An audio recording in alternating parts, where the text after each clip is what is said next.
그 MBTI라는 검사가 있는데요. 이 검사는 아이들의 인성을 측정하는 겁니다.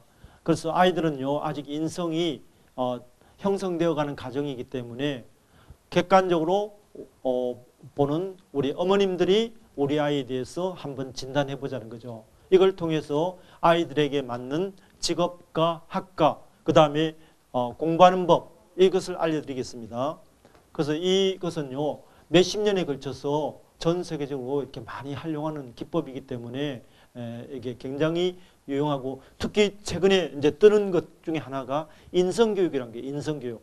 그냥 우리가 그동안 지식이라든지 그런 게 많았는데 학교 폭력이라든지 이런 거 많다 보니까 결국은 인성교육을 제대로 강조하기 위해서는 중요한 것이 이런 MBTI 검사랄까 인성검사랄까 이런 게 있거든요. 이런 것을 좀 고려했으면 좋겠습니다. 그래서 크게 4개의 요인으로 해가지고 36개 간이 검사지를 만들었어요.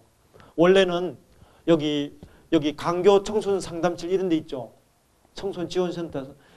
경기도는 경기도 종합지원센터가 있고요. 그 다음에 수원 종합센터가 있는데 거기에 가시면 MMT이라고 해서 간단하게 이렇게 검사를 할 수 있는 기법이 있습니다. 그걸 통해서 우리 아이한테 맞는 방법이 나오거든요. 그런 것을 통해서 했으면 좋겠습니다. 그래서 간단하게 36문항이고 어렵지 않고 그런 겁니다. 그래서 요걸 통해서 우리 아이의 성격이 나오고 또 우리 아이에게 맞는 직업이 나오니까 이것을 좀 활용했으면 좋겠습니다. 자, 총 4가지 영역이거든요. 4가지 영역에 걸쳐서 한번 해보도록 할게요. 4가지 영역에 걸쳐서. 굉장히 이게 재밌는 겁니다. 나중에 보시면요. 맞아 하고 16개 유형별로 제가 아이들의 특징을 얘기해주면 아마 무릎을 치면서 맞아 하고 그런 걸 느낄 정도로 이렇게 굉장히 재밌고 그런 겁니다. 제가 며칠 전에도 어느 학교 가서 강의를 했는데 굉장히 그 학교 선생님께서 놀라시더라고요. 자, 이제 교장 선생님께서 오셨으니까 우리 이제 개회식을 하고 또 하도록 할게요. 많이 쌀쌀해진 날씨에 이렇게 참석해 주셔서 감사드립니다.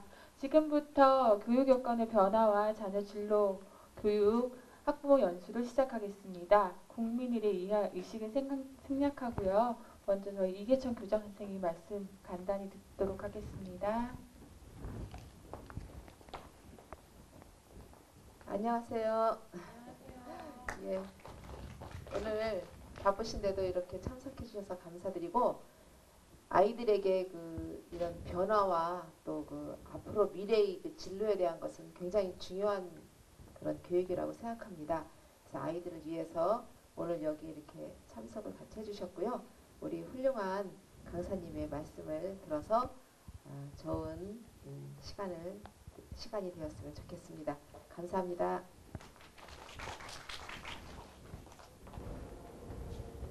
네, 저희 강사 선생님 소개해 드리겠습니다. 오늘 강사 이영재 박사님은요.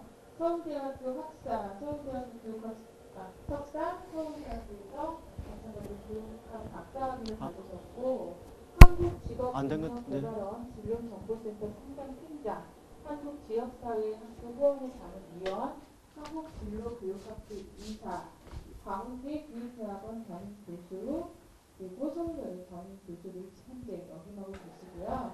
저서로는 생애 단계별 진로교육의 목표 및 내용책의 수립 등 여러 가지의 저서를 갖고 계신 전형하신 진로교육 전문가이십니다. 이영재 박사님 박수로 맞이해주세요. 네, 안녕하십니까 학부모님들. 지금부터 2시간에 걸쳐서 우리 아이가 20년 뒤에 뭘 할 것인가 그와 관련된 내용을 한번 해보도록 하겠습니다. 먼저 MBTI 검사 지금 하고 계시죠? 그거 좀 마저 하시면요. 제가 한 5분 시간을 드릴 테니까 지금 늦게 오신 분도 계시고 여기 학교 선생님들도 그 검사지를 해가지고 우리 반장 거를 한번 해보실래요? 그러면 우리 반장애가 어떠한 성격이고 그에 맞는 어떤 직업과 학과 그 다음에 또 그에게 맞는 공부방법을 제가 알려드리도록 하겠습니다. 자, 학교 선생님들도 예, 좀 이렇게 해주시기 바랍니다. 자, 이 컴퓨터가 예열하는데 시간이 많이 걸리네요. 네. 아직 안 켜졌어요?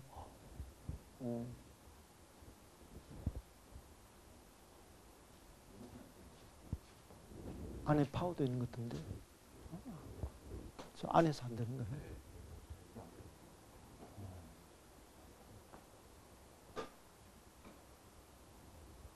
아까 안 됐는데. 아까 안 됐어요.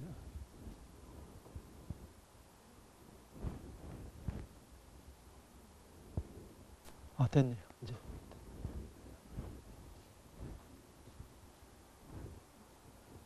자, 예열 한동안 좀 해주시죠. 그러면 제가 하겠습니다.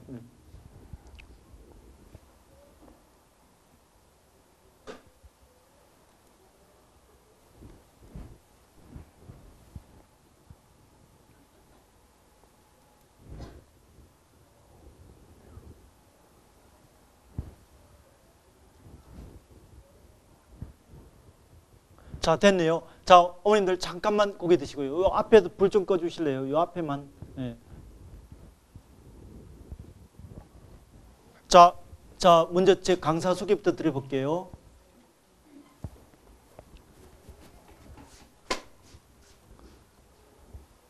자, 제 이름이 이영대라고 하거든요. 이영대 해가지고. 자, 전 영어로 해도 나옵니다. 이렇게 국가대표 선수예요. 벌써 딱 나오잖아요. 이렇게 저 아까 얘기한 대로 현재 진로교육 학회 하고 있고 여기저기 강의 나가고 있고요. 그 다음에 제가 운영하는 이 블로그가 어떤 데는 한 3,000명, 4,000명 와가지고 여기 거기 걸렸네요. 뭔가 하면 3,000명 내지 4,000명이 와가지고 우리 굉장히 진로라든지 입시와 관련해서는 제가 나름대로 이제 굉장히 열심히 하는 그런 쪽입니다. 그래서 특히 또 이제 제가 하루에 상담을 한 50개씩 하거든요. 그래서 네이버 지식인에 가면요, 제가 굉장히 등급이 높아요. 뭔가 하면 달신을 지나서 이제 별신까지 지금 이렇게 와가지고 애들은요, 이게 얼마나 등급이 높은가 아실 겁니다. 그래서 굉장히 뭐냐면 상담을 1년에 한 5,000건 정도 상담을 하는 사람이거든요. 그래서 이제 제가 자, 이제 제 소개는 요거로 끝내고요.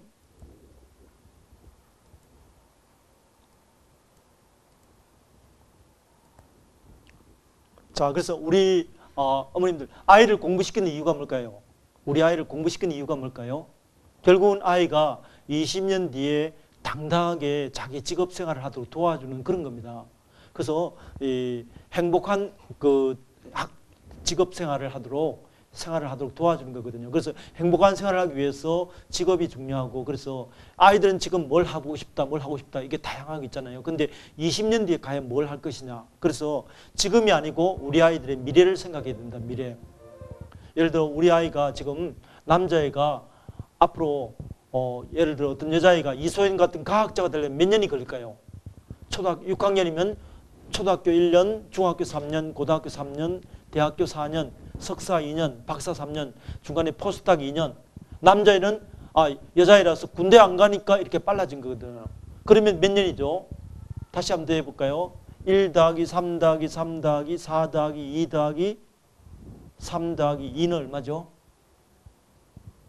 거의 지금 초등학교 6학년짜리 애가 이소연 같은 과학자가 되려면 한 20년 가까이 공부해야 됩니다. 그러면서 지금 당장이 아니고 20년 뒤에 직업사회가 어떻게 바뀔 거냐 이걸 생각해야 됩니다. 20년 뒤면 2030년도잖아요. 그때 되면 우리나라가 어떻게 달라질까요? 엄청 달라졌겠죠. 그것을 고려해야 되고, 우리 여기 부모님들하고 스님들은 뭘 해주는가 하면요, 우리 아이가 앞으로 20년 뒤에 뭘 하도록 해야 됩니다. 특히 초등학교가 진로교육이 엄청 중요하게 됐거든요. 그 이유가 뭔지 아세요? 2009 개정교육과정이 적용됐죠. 2009 개정교육과정과 2007 개정교육과정의 가장 큰 특징은 차이는 뭘까요? 가장 큰 차이는 뭘까요? 그것은요, 9학년 공통제예요. 과거에 10학년 공통제인 게 9학년 공통제예요. 그러면 중3 때까지 아이가 잠정적으로 자기 진로를 잡으란 거예요. 그리고 고등학교 가서 모든 게 선택 과목이 돼요. 고등학교 가면요, 초등학교와 비슷하게 됩니다. 어떻게 되는지 아세요? 학교에 선생님이 40명이면 40명이 교실에 가만히 앉아 있고요. 학생들이 자기 진로에 따라서 왔다 갔다 하는 거예요. 특히 이제 내년도부터 대학 입시 제도가 바뀝니다. 어떻게 바뀌는지 하면 지금의 그동안 언수외 이걸 몇십 년 동안 했는데 내년부터는 국영수로 바뀌고 자기 진로에 따라서 쉬운 국어, 어려운 국어, 쉬운 영어, 어려운 영어, 그 다음에 쉬운 수학, 어려운 수학 이렇게 합니다. 그러니까 중3 때까지는 자기 진로를 잡아야 돼요. 근데 중학교 아이들 말 듣습니까? 말 잘 안 듣잖아요. 그러면서 초등학교에서 이 진로를 통해서 엄마들하고 부모님들하고 같이 아이가 앞으로 뭘 할 것인가에 대해서 한번 생각해 보라는 거죠. 그렇게 해서 그런 경험을 가지는 것이 아이가 나중에 굉장히 좋은 경험을 가질 수 있다는 거죠. 그래서 초등학교 고학년 시기, 초등학교 5, 6학년 시기가 굉장히 그 중요한 시기다 이렇게 볼 수 있겠고요. 그래서 저는 이제 여기에 난 앞으로 뭘 해먹고 살지 이런 책도 썼어요. 우리 아이들이 앞으로 20년 뒤에 뭘 해먹고 살 것이냐. 그 다음에 우리나라의 직업이 한 10,000개 가까이 되거든요. 그 10,000개 가까운데 그중에 나에게 맞는 직업을 찾기 위해서 직업 세계와 나의 직업 찾기라는 이런 책도 썼고요. 그 다음에 제가 SBS 그것이 알고 싶다는 프로도 나왔고요. 저 아닌 것 같아요. 그 다음에 KBS 어머님들 열심히 보시는 무엇이든 물어보세요도 나왔고 이 KBS 방송 80조도 나왔습니다. 그래서 그 다음에 EBS도 나왔고요. 학교 가면요. 중고등학교 가면 저 스타급 대우인데 우리 여기 어머님들은 선생님들은 잘 모르시는가 보죠. 자, 그래서 우리 아이가 앞으로 뭘 해보고 싶다. 자, 어머님들 혹시 손 한번 들어보실래요? 우리 아이가 앞으로 자기가 하고 싶은 꿈이 있다. 한번 손 들어보실래요? 엄마가 알고 있다. 다시 손 내리고요. 애가 자꾸 바뀌어가지고 뭐가 문제 종잡을 수 없다 하는 어머님 손 들어보세요. 자, 거의 반반 되시네요. 예. 특히 초등학교 때는 아이들이 자신만만하게 내가 뭘 하겠다 이렇게 하거든요. 근데 얘가 중학교 들어가서 중간고사 보고 나서는요. 애가 그게 쑥 들어가 버려요. 그래서 이제 중학교 가면 또 중간고사 보면 석차 서열이 다 나오잖아요. 그게 되면서 애들이 이렇게 달라지고 그러는데 초등학교 시기는 무슨 시기인가 하면요. 애들이 이것도 하고 싶고 저것도 하고 싶고 일종의 판타지, 한상 단계예요. 한상. 내가 그 초등학교 아이가 킥서비스 아저씨가 좋아 보이는 이유가 뭘까요? 바라바라바라 하면서 오토바이 타고 다니면서 하니까 그게 좋아 보이는 거죠.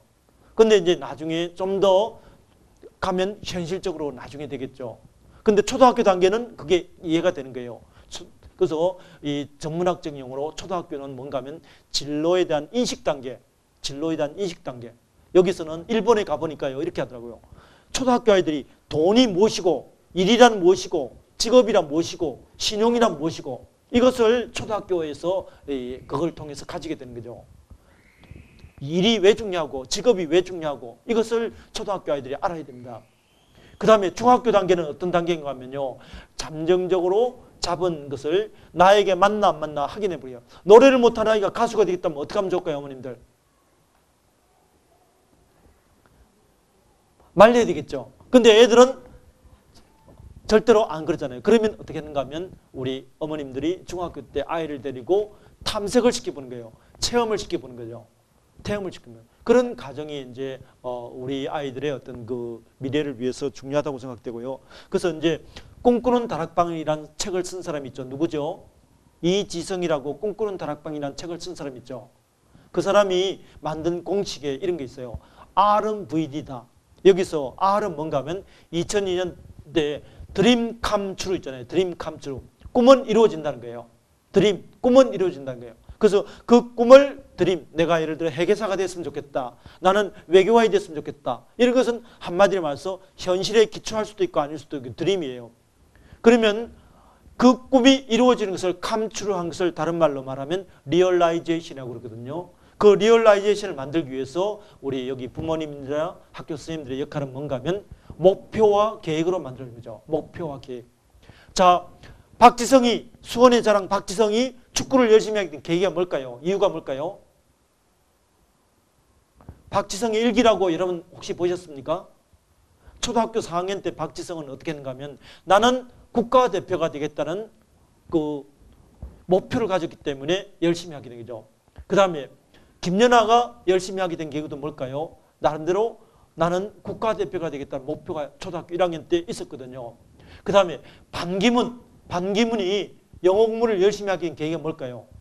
학교를 방문한 변형태라는 외교관의 영향을 받아서 초등학교 5학년 때 결심했어요. 나는 외교관이 되겠다 결심했어요. 그때부터 반기문이 충주에서 충북 음성서 돼지 키우면서 충주에서 학교를 다닌 반기문이 영어 공부를 달리한 거예요. 충주 가까운 비료공장의 기술자 사모님들한테 영어를 배우면서 다른 아이들은 영어 대충 공부하는데 반기문은 완전히 그 통째로 외운다 해서 인터넷에 찾아보면 반기문의 영어 공부법이라고 있습니다. 그럴 정도로 이게 달라진 거죠. 그 다음에 어제 이제 박인비, 어제 우리 지금 그 금메달 LPGA에서 1등 하잖아요. 박인비 같은 애들은 누구 때문에 그 골프 선수가 됐을까요? 박세리, 88년생인 박인비라든지 또 누구죠? 신지혜라든지 이런 애들이, 신지혜는요 100억을 벌어가지고 그 돈을 어떻게 주체할 수 없다고 지금 나오더라고요. 그러니까 신지혜는 영암 그쪽에서 가난한 집 목사님 딸이었거든요. 그리고 어머니가 교통사고로 중학교 3학년 때 돌아가셨을 때 그 보상금 나온 걸 가지고 박세리 그 신지혜 아버님이 골프를 가르쳐 가지고 오늘같이 된 거예요. 그러면서 그 88년생인 신지혜가 초등학교 3학년 때 결심했어요. 98년도에 박세리가 양말 벗고 골프 치는 거 보고 나는 박세리 언니 같은 사람이 되고 싶다. 그렇게 해서 된 거예요. 또 여러분들 오바마가 미국 대통령이 되겠다는 결심한 시기 몇 살이었을까요? 오바마 아빠가 어느 나라 사람이죠? 케냐 사람이에요. 케냐.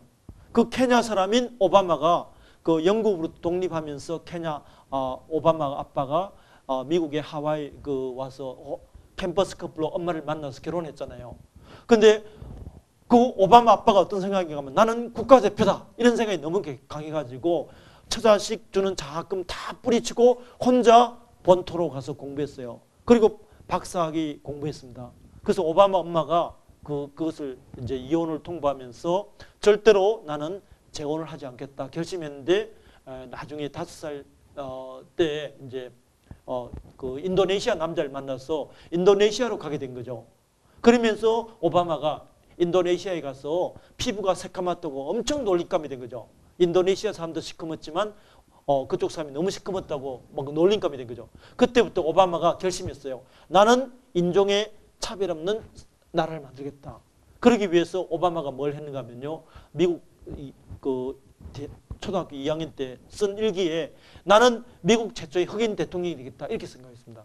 그런 식으로 해가지고 오늘의 오바마를 만든 거거든요. 그러면서 우리 여기 부모님이나 선생님들 중요한 것은 뭔가 하면 그겁니다. 우리 아이가 막연히 꿈은 자꾸 바뀌잖아요. 그때 그 꿈을 뭔가 하면 잠정적으로 이제 잡는 것이 목표와 계획이죠. 목표가 있으면 애들이 열심히 합니다. 그리고 그 목표를 가지고 잘게 쪼개면 계획이 된다는 거예요. 근데 이 목표란 게 어느 날 갑자기 하늘에서 떨어지거나 땅에서 솟아나는 거 아니에요. 그러면서 제일 중요한 것은 롤 모델. 자, 우리 어머님들 오셨으니까 한번 큰 소리로 한번 외쳐볼까요? 롤 모델 시작. 예, 롤 모델이 뭔가 하면요. 내가 앞으로 어떤 사람까지 되고 싶고 그 이유가 뭐다. 이거의 롤 모델이에요. 내가 앞으로 어떤 사람까지 되고 싶다. 아까 얘기했듯이 신지의 롤 모델은 누구였죠? 박세리였잖아요. 그 다음에 김연아의 롤 모델은 누구였을까요? 미셀 칸이었잖아요. 그 다음에 박지성의 롤 모델은 누구였을까요? 차범근이었어요. 또 이제 오바마의 롤 모델은 링컨입니다. 자, 그런 식으로 롤 모델 잡아주는 거죠. 자, 롤 모델과 비슷한 게 뭔가 하면 멘토라는 거죠. 멘토와 코치의 차이 뭔지 아세요? 멘토는요, 예를 들어 우리 여기 학생들 가운데 내가 앞으로 여자 학생이 초등학교 교사가 되겠다 하면요, 우리 교장 선생님은 뭔가 하면 롤 모델이 되는 거죠. 롤 모델이 돼가지고 내가 60살에는 최소한도 교장이 되겠다. 이런 것은 일종의 롤 모델이에요. 근데 롤 모델은 전체를 바라면서 너무 나하고 거리가 멀잖아요. 그러면 뭐 하는가 하면 예를 들어 6학년 2반 어떤 여학생이 어떤 건가 하면 6학년 저 선생님을 저기 있는 저 선생님 있잖아요. 저 선생님을 나의 롤 모델이 된 거죠. 뭔가 나의 멘토가 되는 거죠. 그러면 멘토가 돼가지고 멘토의 반대말은 뭐죠? 멘티라고 그래요. 그러니까 우리 요 선생님이 멘토가 되고요. 그 다음에 우리 6학년 여학생이 멘티가 돼가지고 너가 앞으로 나갔던 교사가 되려면 너 초등학교에서 이거 공부 열심히 해야 된다. 그 다음에 영어 전담 교사가 되려면 이거 열심히 해야 된다 하면서 이 선생님이 애들을 한 명 한 명씩 이끌어가는 거죠. 너 이거 공부해라. 너 있잖아. 고등학교는 어디 가야 된다. 대학은 어디 가야 된다. 임용고시는 어떻게 준비해야 된다. 외국의 어학연수는 어떻게 해야 된다. 하나하나 가르쳐주는 게 멘토예요. 그래서 멘토링이라고 그래요. 멘토링. 멘토가 처음에 어떻게 생긴 줄 아세요? 그리스 트로이 전쟁 때 왕이 전쟁으로 나가면서 자기 친구한테 자기 아들을 맡겼대요. 그러다가 7년 전쟁이 끝난 뒤에 와보니까 그 애가 뭔가 하면 꼬마였던 그 애가 나중에는 어엿한 청년이 됐는데 어떻게 됐는가 하면 왕의 그 준비를 완전히 받은 거죠. 그래서 멘토르라는 사람이 가르쳐줬다고 해서 멘토예요. 그래서 여러분도 마찬가지입니다. 일단 아이들한테 얘기하세요. 너 20년 뒤에 어떤 사람이 되고 싶고 그 이유가 뭐냐? 그것은 일종의 롤 모델입니다. 그러면 주위에 찾아보자는 거죠. 예를 들어 우리 아이가 회계사가 되고 싶다. 그럼 아버님 친구 가운데 회계사 찾을 수 있나요? 혹시 고등학교 동창이나 대학 있겠죠. 그러면 그 애가 회계사가 되고 싶으면 아버님한테 얘기해가지고 아버님 회계사 한 명 소개해 주세요 하면 그 아버님이 소개한 회계사 아버님 친구가 일종의 멘토가 된 거죠. 그러면 너가 회계사가 되고 싶으면 이거 해 이거 하면서 이렇게 따라오게 하는 게 일종의 뭔가 하면 이 멘토죠. 반대로 코치는 뭘까요? 코치. 자, 훈련을 시키는 교관은 한마디로 말해서 이거예요. 예를 들어 이 애가 사진 찍는 게 약하다. 그러면 집중적으로 짧은 시간에 사진 찍는 걸 가르쳐 주는 것은 일종의 교육 훈련 그런 교관이에요. 근데 교육은 뭘까요? 교육은 그렇게 단기간에 걸쳐서 뭐 기능을 습득하든지 그런 게 아니고 장기간에 걸쳐서 그 아이가 바람직한 방향으로 뭔가 변화되도록 도와주는 게 우리 교육자의 역할이거든요. 그러면 이제 훈련이 뭐냐? 교육이 뭐냐? 근데 코치는 뭘까요? 코치. 학습 코치, 진로 코치 등등 이런 거 많이 하는데요. 코칭은 이거예요. 답을 안 주는 거예요. 답을 안 주고 계속 문제 제기를 하면서 가르쳐 주는 거예요. 우리 여기 학교에도 여기 선생님들 있잖아요. 신임 발령 났을 때 어떻게 하죠? 나이 많은 선생님하고 젊은 선생님하고 1대1로 그걸 해주죠. 멘토링 해주죠. 멘토링. 그러면 나이 많은 쌤은 멘토가 되고 젊은 쌤은 멘티가 되고 그런 과정이고요. 그 다음에 이제 코치란 것은 뭔가 하면 우리가 어떤 일을 했을 때 그 과정에서 예를 들어 은행 지점장 있지 않습니까? 은행 지점장들이 일주일 동안 고객을 상대했을 때 과연 어떻게 상대했느냐? 일주일에 한 시간에 한 시간씩 코칭을 받아요. 예를 들어 계속 코칭을 질문한 거죠. 일주일 동안 좋았던 일이 뭐였습니까? 나쁜 일이 뭐였습니까? 그때 어떻게 대처했습니까? 그때 기분이 어땠습니까? 하면서 계속 질문을 주면서 그때 내가 잘못했군요. 내가 그랬어야 되는데 하면서 계속 질문을 던지면서 자기 나름대로 반성을 하게 하는 게 일종의 코칭입니다. 그래서 여기 선생님들도 계시지만 선생님들 EBS에서 학습 코칭 받는 거 보셨죠? 지난번에 전라북도 익산에 어떤 선생님이 정말 애들하고 잘 지내려고 하다 보니까 숙제를 이렇게 벌점을 안 주니까 애들이 그때부터 달라지는 거죠. 그러면서 그 선생님이 울고 막 그렇게 했잖아요. 그때 나름대로 코칭을 받아서 또 달라진 거죠. 그러니까 그 코치들의 역할은 뭡니까? 이렇게 하세요. 이렇게 하는 게 아니고 계속 옆에서 이렇게 할 때 어땠습니까? 어떻게 했습니까? 하면서 스스로 문제를 찾는 게 그게 코칭입니다. 코칭이거든요. 그러면서 이런 것을 해야 되고요. 그 다음에 미션. 자, 그래서 앞을 보실래요? 롤 모델이라는 게 있고요. 박지성, 차범근, 신지혜, 박세리, 반기문, 변형태, 오바마, 링컨. 그 다음에 아까 김연아는 누구라 그랬죠? 미셀 칸 이런 게 있죠. 자, 그 다음에 이제 뭔가 하면요. 자, 호랑이는 죽어서 가죽을 남기고 사람은 죽어서 이름을 남기거든요. 그러면 예를 들어 빌 게이츠가 이 세상에 사는 이유가 뭘까요? 빌 게이츠는요. 저하고 나이가 비슷하거든요. 이제 제가 57이고 빌 게이츠가 58인데 우리 나이로 뭔가 하면요. 초등학교 때는 굉장히 범생이었어요. 도서실에 있는 책을 다 볼 정도로 그래서 이 범생이었는데 중학교 가면서 뭔가 하면 사춘기에 고민을 할 때 좀 이렇게 방황을 했거든요. 그때 우리 72년도 그때 뭔가 하면 이게 대형 컴퓨터가 나오기 시작해가지고 빌 게이츠가 그 소프트웨어 프로그램 만드는 재미에 빠졌어요. 그러면서 소프트웨어 프로그램을 만들어서 어떤 큰 회사에 납품도 할 정도로 굉장히 열심히 하게 돼가지고 컴퓨터 쪽에 관심이 있었는데 아버지가 빌 게이츠를 법학과에 집어넣었어요. 그래서 빌 게이츠가 곰곰이 생각하니까 이건 아니거든요. 내가 이 세상에 사는 이유가 뭘까 생각하니까 나는 모든 가정에 컴퓨터를 한 대 놓고 싶다. 이것이 빌 게이츠가 이 세상에 사는 이유였어요. 이것 때문에 빌 게이츠는 어떻게 했는가 하면 법학과를 아버지가 집어넣은 법학과를 포기하고 수학과로 가게 됐어요. 내가 컴퓨터를 잘하려면 수학을 해야겠다. 수학과로 갔죠. 그 뒤로 어떻게 됐는가 하면요. 내가 이게 기숙사에서 창업을 하다 보니까 굳이 대학을 나올 필요가 있느냐 해가지고 대학을 안 나오고 자퇴를 해버렸죠. 그래서 빌 게이츠가 지금 뭐 한 70조 원 정도의 어떤 전 세계적으로 제일 부자가 됐잖아요. 한마디로 말해서 이것 때문이에요. 그것은 뭐죠? 뭔가 하면 모든 가정에 컴퓨터를 하나 놓고 싶다. 이겁니다. 그래서 그 다음에 위리엄 버핏이라는 사람이 있는데요. 세계에서 두 번째 부자인데 이 사람은 세계 최고의 부자. 저기 나오죠. 세계 최고의 부자가 되고 싶다. 이런 그 다음에 조지 워싱턴은 꿈은 뭔가 하면 미국을 독립시킨 대통령이 되겠다. 그 다음에 이소룡이라는 사람 있잖아요. 이소룡이라는 사람은 $10,000,000를 받는 배우가 되겠다. 이런 식으로 자기 나름대로 한 줄로 내가 이 세상에 사는 이유를 적자는 거죠. 우리 아이들도 이것을 우리가 미션이라고 그러죠. 미션. 내가 이 세상에서 이것은 꼭 해봤으면 좋겠다. 여러분이 120살에 우리 아이가 죽었을 때 그 아이는 어떤 사람으로 기억되기를 바랄까요? 그게 일종의 미션인 거죠. 내가 이 세상에 사는 이유. 내가 이 세상에서 꼭 이건 해봤으면 좋겠다. 내가 이 세상에 태어나서 이것은 꼭 마쳤으면 좋겠다. 이런 것을 우리가 뭐는가 하면 미션이라고 그러고 그 다음에 자 그래서 여기 앞을 한번 보시면요. 나의 사명 해가지고 김선영이라는 그 여학생이 이 세상에 나는 이 세상에서 억울하게 당하는 사람이 없도록 하겠다. 이게 이 세상에 사는 이유였어요.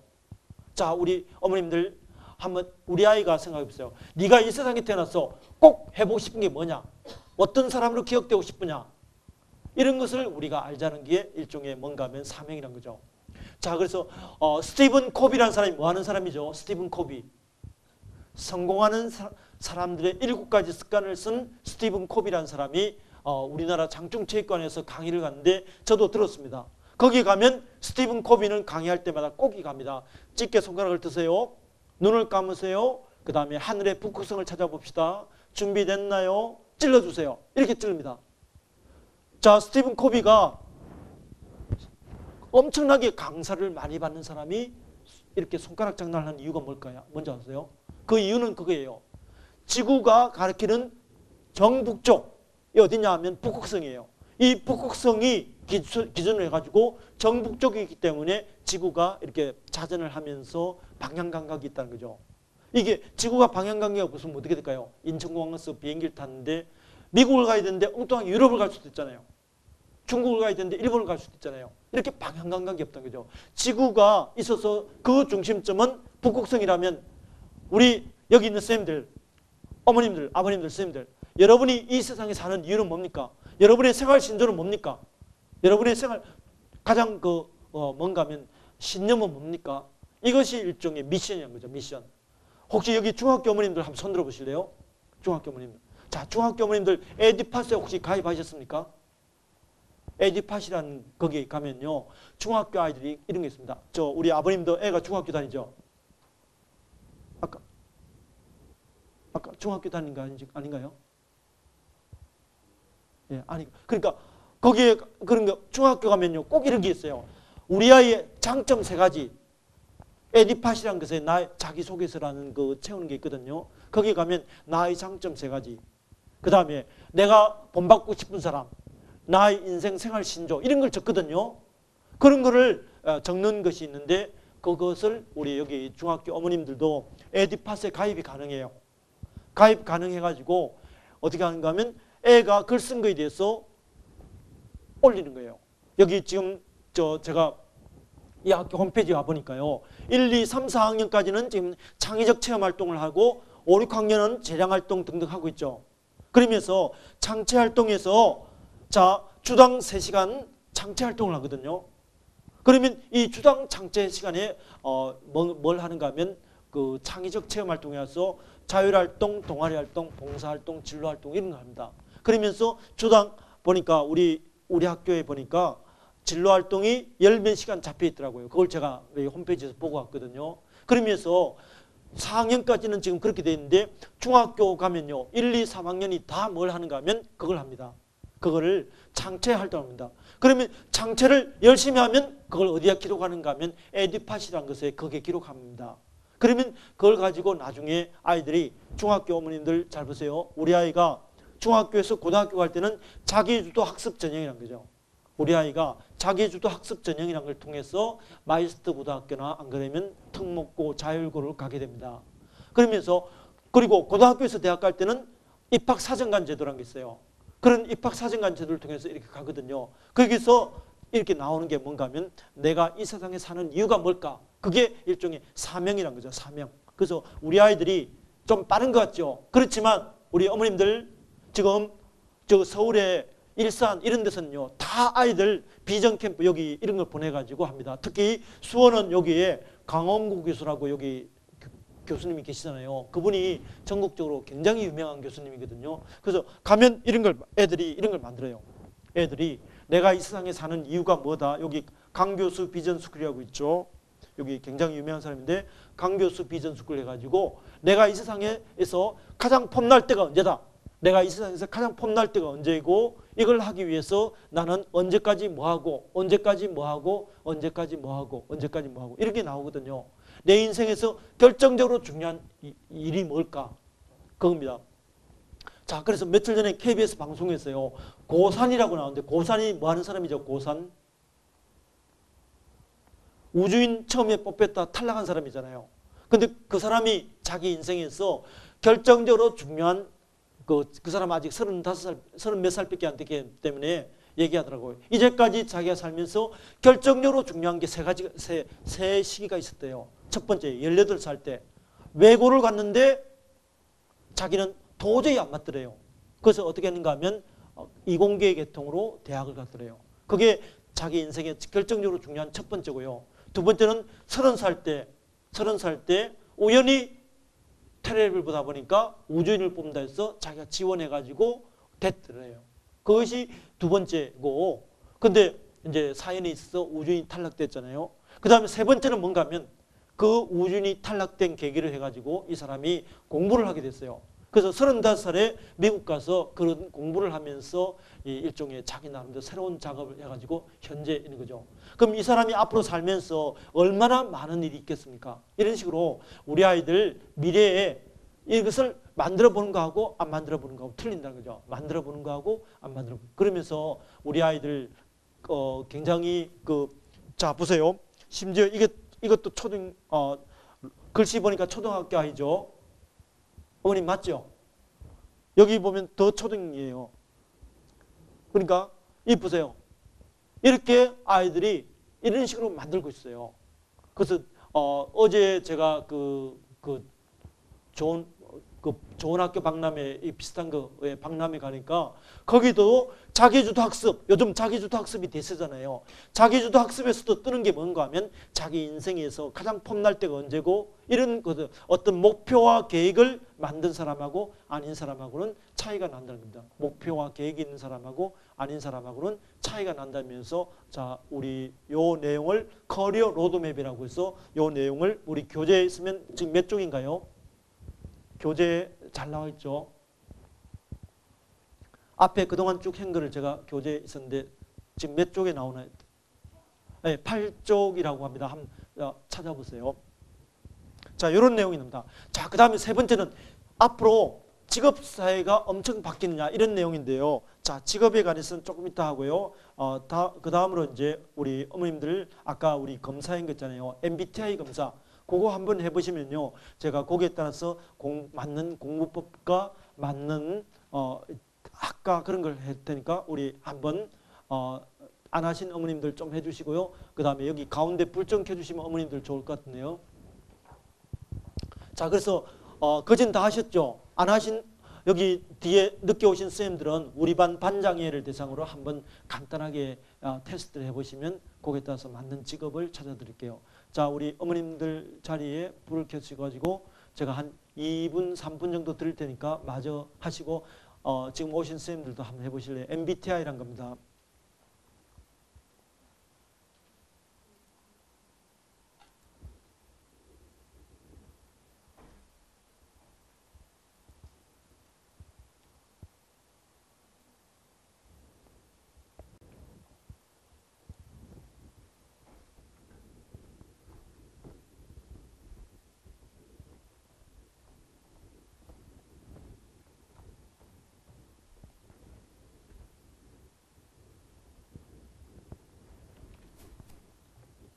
그거 검사하시면서 제 설명을 일단 듣도록 할게요. 그래서 MBTI가 란 거 있거든요. 이게 마이어스와 브리거스가 만든 타입 인디케이터라는 약자인데요.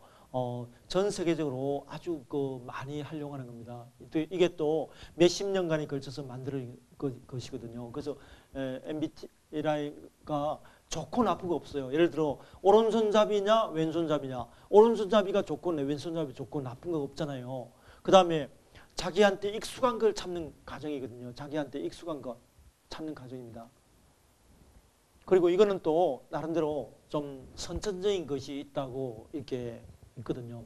다른 거는 이렇게 흥미라든지 이런 것은 자꾸 개발될 수 있고 적성은 개발될 수도 있지만 나름대로 요 내용이 있는데 크게 4가지 기준이 있어요. 첫 번째는 에너지 방향이 어느 쪽이냐에 따라서 외향형이냐 내향형이냐. 두 번째 어떻게 정보를 수집하냐 어떻게 느끼느냐에 따라서 감각형이냐 직관형이냐. 그리고 어떻게 판단하느냐에 따라서 사고형이냐 감정형이냐. 그리고 어떻게 행동하냐에 따라서 판단형이냐 인식형이냐 이렇게 나오거든요. 그래서 E냐 I냐 S냐 N냐 T냐 F냐 J냐 P냐 이렇게 해서 2가지 가운데 한 개만 결정하면 됩니다.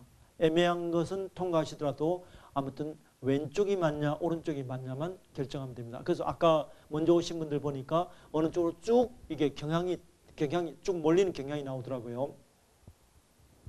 자, 그러면 이제 고개를 드시고 한 개 한 개 맞는가 한번 볼게요. 그래서 첫 번째는 외향형은 뭔가 하면요. 굉장히 에너지가 바깥으로 관심이 많은 사람이고 반면에 내향형인 사람들은 자기 내공이랄까 이런 쪽입니다. 그래서 외향형인 사람들은 일단 어디 가나 좀 눈에 금방 띄고 사람을 금방 사귀고요. 또 활동적이고 또 표현을 잘해요. 아, 좋다, 나쁘다라든지 이런 표현을 잘하는 사람이고 또 넓게 사귀는 스타일이에요. 반면에 내향형인 사람들은 자기가 표현하기보다는 마음속에만 꾹 담고 있고 사람을 한번 사귀는데 오랜 시간이 걸리지만 한번 진득하게 사귀는 스타일이고 그 다음에 또 말수가 적고 내부적으로 있고 또 표현보다는 꾹 참는 스타일입니다. 그래서 E냐 I냐. 어떻게 어머님들 제 설명을 들으니까 맞는 것 같습니까? 이제 고개 끄덕이신 어머님 계신데요. 다음 2번째 볼게요. 2번째는 자 앞을 보세요. 앞을 보시면 감각형은 전체 나무 하나하나를 가지고 이렇게 신경을 쓰는 사람은 감각형이에요. 반면에 오른쪽에 보시면요. 전체 숲을 보는 사람들은 이 직관형이라고 이렇게 볼 수 있겠습니다. 그래서 이쪽 감각형은 굉장히 세부적이고 현재 중심이고 사실적이고 차례차례 하는 걸 좋아하고 현상 유지하는 그런 걸 좋아하는 사람은 감각형인데 반면에 직관형인 사람들은 뭔가 미래를 바라보고 전체를 바라보고 상상을 생각하고 임의로 생각하고 뭔가 변화를 바랍니다. 예를 들어 빨간 사과를 보고 어떤 느낌이 드냐 하면 동그랗다 빨갛다 하는 맛있겠다 이러나 오감에 강한 사람은 이 감각형이에요. 반면에 오감에 속하지 않는 영감, 육감 예를 들어 저 사과를 보고 백설공주가 생각난다든지 뉴턴이 생각난다. 이런 사람은 어떻게 보면 직관형이라고 볼 수 있겠습니다. 네, 직관형이고요. 그 다음에 사고형은 좀 이쪽은 보세요. 정확하고 철저하고 이쪽이고 반면에 이쪽은 좋은 게 좋다 하는 스타일이에요. 좋은 게 좋다. 그러면 예를 들어 앞을 보시면요. 첫 번째 사고형은 맞다 아니다 따지는 스타일은 왼쪽이에요. 정확하고 철저하고 그런 쪽이고 반면에 감정형은 나와의 관계라든지 이런 걸 중요시해서 좋은 게 좋다는 거예요. 예를 들어 앞집 아줌마하고 옆집 아줌마하고 이렇게 서로 분쟁이 들 때 나하고 친한 앞집 아줌마 편을 드는 사람들은 어느 쪽일까요? 감정형이에요. 반면에 얘기 다 들어보고 누구 엄마가 잘못했냐 하면 T예요. 사고형이거든요. 이렇게 차이가 나고 그 다음에 판단형과 인식형은 판단형은 뭐 어떤 쪽인가 하면 굉장히 계획적으로 하고 미리미리 정리하는 스타일, 정리정돈을 잘하고 계획적으로 하는 그런 스타일은 이 판단형이에요. 반면에 그때그때 달라요 하는 스타일 있잖아요. 그 다음에 어디 놀러가도 벼락치기 스타일, 막 급하게 지우는 스타일, 그런 스타일은 이게 P형이라고 해서 인식형이라고 하는데 자 이걸 보면요. 자 언제 딱 미리미리 준비하는 스타일, 계획적으로 하고 빈틈없고 이렇게 하는 스타일은 판단형인데 보세요. 일단 호기심이 많고 그때그때 상황, 삶의 흐름에 따라서 이렇게 달라질 수도 있는 스타일은 뭐라고 하는가 하면 우리가 인식형이라고 이렇게 할 수 있겠습니다. 그래서 이렇게 자 16가지 유형이 나오거든요. 자 우리 부모님들은 우리 애가 어디에 해당될까요? 예를 들어 중간에 SF가 있으면 저 같은 경우는 저는 ESFP거든요. ESF, SF인 사람들은 굉장히 동정적이고 우호적이고요. 그 다음에 NF, 자 4가지 가운데 NF가 있는 사람은 굉장히 열정적이고 전체를 보는 통찰력이 있고 NT인 사람은 굉장히 논리적이고 창의적이고 그 다음에 ST인 사람은 사실적이고 실질적인 사람이에요. 사실적이고 실질적인 사람입니다. 예를 들어 그래서 이렇게 해서 4가지 유형이 있거든요. 그 다음에 SP는 굉장히 기쁨을 추구하고 그 다음에 NF는 정열을 추구하고 NT는 과학적이고 SJ는 의무적이고 자 이런 그 각각의 우리 부모님들이 가진 유형 가운데 이런 게 있거든요. 그래서 이렇게 자 이렇게 16가지 유형이 나옵니다. 자 우리 교재 나온 대로 한번 보실래요? 16가지 유형 해가지고 저는 ESFP라고 해서 사교적인 유형이에요. 사교적인 유형. 분위기를 고조시키는 우호적인 사람이에요. 근데 한국 사람이 제일 많은 건 세상의 소금형 ISTJ라고 있거든요.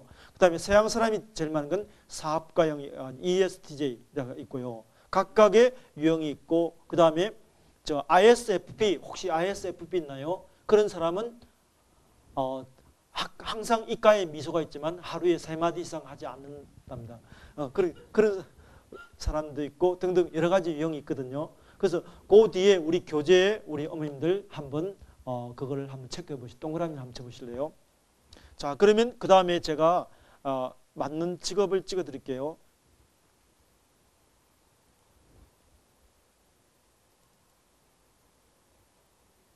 자 직업을 우리 아이한테 맞는 직업과 학과가 어떤 게 있을까요? 애 특성이 어떤 게 있는가 한번 볼게요.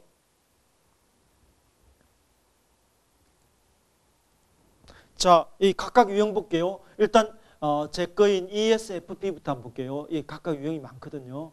자, 우리 부모님들 보고 싶은 거 있으면 스톱 하시면 제가 한번 보여드릴게요. 자, 저는 ESFP예요. 굉장히 저는 뭐든지 급하게 치어요. 어떻게 제가 강의가 좀 막 말 달리시 막 급하게 달리죠. 그래서 원래 이런 스타일은 급해요. 뭐든지 급해요. 그 다음에 목소리가 크고 말이 많죠. 제가 목소리가 좀 크나요? 그 다음에 좀 적응력이 뛰어나다. 진지함이 부족하다. 좀 진지함이 부족하고 그 다음에 좀 인생을 즐기는 스타일이에요. 즐기는 스타일. 그 다음에 좀 활발하고 천방지축이고 그 다음에 가행행동하고 표정이 밝고 먹는 거 되게 건강하고 먹는 거 좋아하고 외모에 어떻게 하면 이쁘게 꾸밀까 이런 데 관심이 많고 감정적이고 오락을 즐기고 놀고 싶고 하고 장난이 심하고 부침성이 있고 단순하고 솔직해요. 제가 얼마나 노는 걸 좋아하는지 아세요? 지금 와이프가 돈 벌러 다니거든요. 근데 저는 직장 다니다가 한 10몇 년 하니까 지겹다 해가지고 사표 던져버렸어요. 그리고 이게 강의만 하면 이게 돈이 크게 안 되거든요. 그러면서 이렇게 전 즐기면서 하고 이런 굉장히 이런 쪽에 어떤 제한테 맞는 스타일이거든요. 근데 여기에 맞는 직업은 뭔가 이런 거예요. 앞에 나서서 분위기를 고조시키는 사람, 뭐 레크레이션 지도자라든지 혹은 또 코치 혹은 또 남을 도와주는 직업, 앞에서 분위기를 고조시키는 그런 직업이 맞아요. 그래서 이제 제가 이런 교육학과 가서 특히 저는 초등학교 선생님이 되면 굉장히 잘했을 텐데 초등학교 선생님 못 됐고 이제 이렇게 이런 걸 하고 있거든요. 그래서 저는요, 제가 죄송하지만 제가 외모가 이러지만 제가 대장암 환자예요. 제가 직장을 그만둔 이유도 대장암 했는데, 왜냐하면 저는 이런 직업이 맞아야 되는데 제가 어떤 직업을 가졌는가 하면요, 정반대인 직업을 가졌어요. 정반대인 직업이 이 직업이죠. 맞죠? 제가 이 직업을 가졌어요. INTJ. 그러니까 제가 정부 출연 연구기관에 있으면서 교육부 산하에 정책을 만들고 있는데 하루 종일 뭐 한 줄 아세요? 골방에 앉아가지고 하루 종일 컴퓨터 앉아가지고 워드 치고 책 보고 정말 직장생활 가는 게 도살장 끌려가는 기분이었어요. 그렇거든요. 정말. 근데 거기서는 이런 성격을 가진 사람이 살아남는데 저는 이거하고 정반대이거든요. 그러면 쟤하고 정반대의 성격을 볼게요. 굉장히 고집세 강하다. 연구원들이요, 자기 고집하면 절대로 자기 양보 안 해요. 그 다음에 또 승부욕이 강해요. 저는 뭐 아이고 대충 뭐 그건 쪽인데, 또 뭔가 하면 타당하지 않으면 끝까지 승부하지 않는다. 이론적으로 논리적으로 따진다. 저는 이런 거 질색이거든요. 모든 일 이유가 많다. 이게 이제 이런 걸 하니까 제가 그 집단의 박사가 한 100명 됐는데 못 견디겠더라고요. 그래서 암이 생겨가지고 이렇게 직장을 떠나니까 다시 건강도 회복하게 됐고 이렇게 됐거든요. 제가 이 얘기를 하는 이유가 뭔지 아세요? 우리 부모님들, 우리 아이들이 이제 나름대로 하고 싶은 것도 많이 있잖아요. 애가 또 잘하는 것도 있잖아요. 애가 하고 싶은 것도 있고 잘하는 것도 중요하지만 나름대로 저의 경험에 비춰볼 때 우리 아이가 가지는 성격적인 면에 맞추면 좋겠다는 거, 그런 생각을 했기 때문에 이게 제가 이걸 얘기했습니다. 혹시 어머님들 뭐 보고 싶은 거 있으면 좀 말씀하시면. 한국 사람이 제일 많은 게 ISTJ예요. 애가 성실하고 책임감이 강하고 그렇지만 융통성이 부족하고 정리정돈은 잘하지만 자발성이 부족하고 표정의 변화가 적으며 그 다음에 양처럼 순하고 순종적이고 그죠? 어때? ISTJ 어머님 손 한번 들어보세요. 혹시 어머님 가슴에 와닿는 게 있어요? 고개를 끄덕이신데요. 그 중에 가슴에 딱 와닿는 거 뭐가 있을까요? 그래요? 네. 그래서 한국 사람이 제일 많아요. 또 직장 가면 이렇게 환영받아요. 뭐냐면 이렇게 나서지 않고 뒤에서도 이렇게 뭔가 하면 성실하게 하는 굳은 일 뭐 이럴까 그런 걸 또 하면서 직장에서는 환영받는 사람이에요. 저 어머님들 좀 찍으세요. 이거 우리 애 거는 찍으세요. 왜냐하면 이게 지금 봐서는 모르잖아요. 이거 다른 데는 없어요. 여기 저만 있거든요. 자, 그래서 이 아이는 이런 직업을 가지면 좋겠다는 게 나오거든요. 자, 찍으시면 우리 ISD의 어머님 찍으시면 넘어갈게요. 이게 다른 데는 없더라고요. 그래서 우리 교재에 보면요, 이 아이가 그 직업을 가지면 성공할 확률이 70%가 넘는 직업을 제가 제시했어요. 이 아이가 이것을 가지면 성공할 확률이 70% 넘어요. 반면에 보세요. 다른 성격을 가진 사람도 열심히 하면 되거든요. 그렇지만 성공할 확률이 높지 않고 잘못하면 이제 저같이 암에 걸린다든지 그럴 수도 있을 수 있잖아요. 자, 다 찍었죠? 넘어갈게요. 그래서 어머니, 이런 직업을 가지면 애가 성공할 확률이 높대요. 혹시 애가 평소에 관심 있거나 관심 있는 직업 있나요? 없는 것 같죠? 예, 예.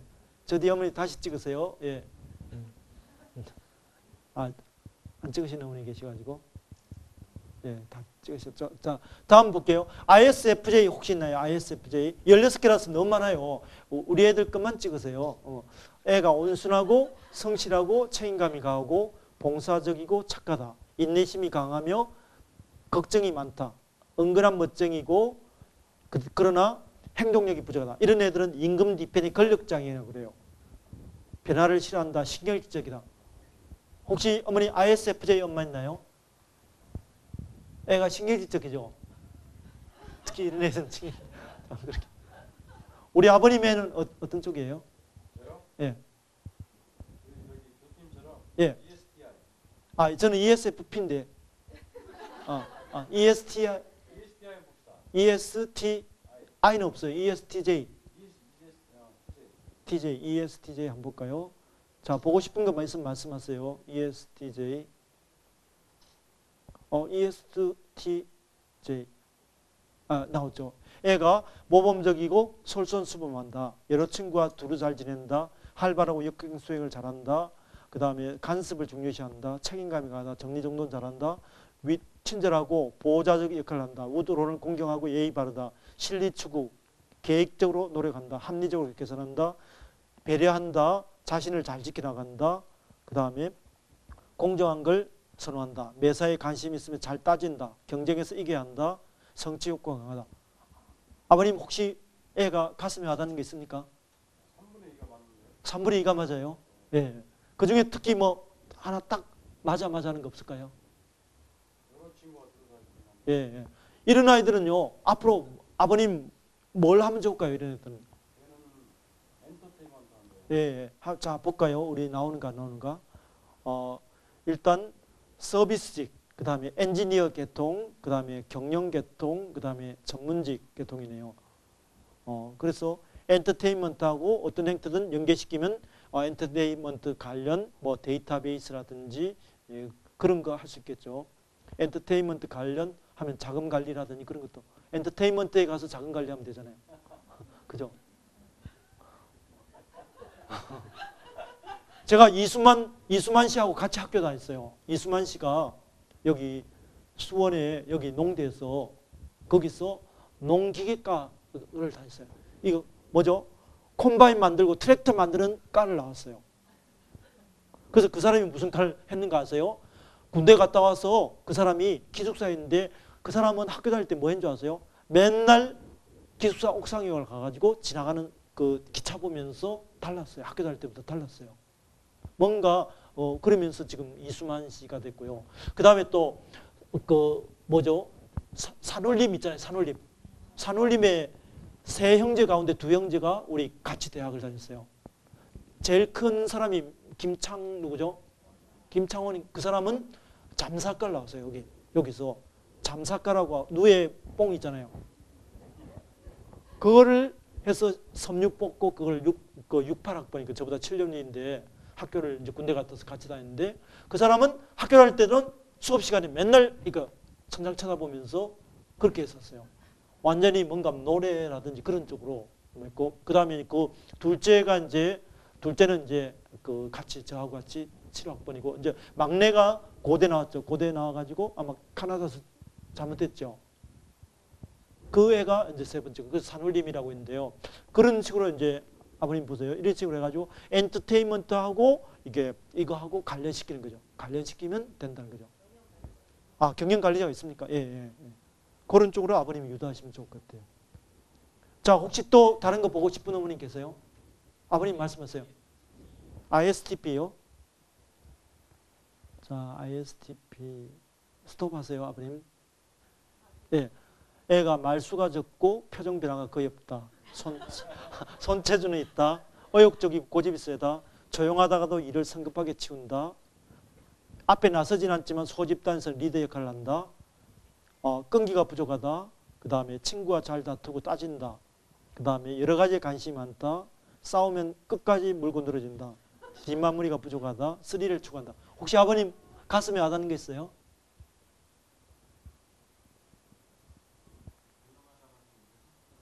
그래요. 그건 맞는가 보죠. 예.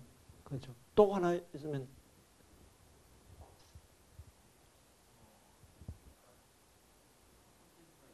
그래요. 예.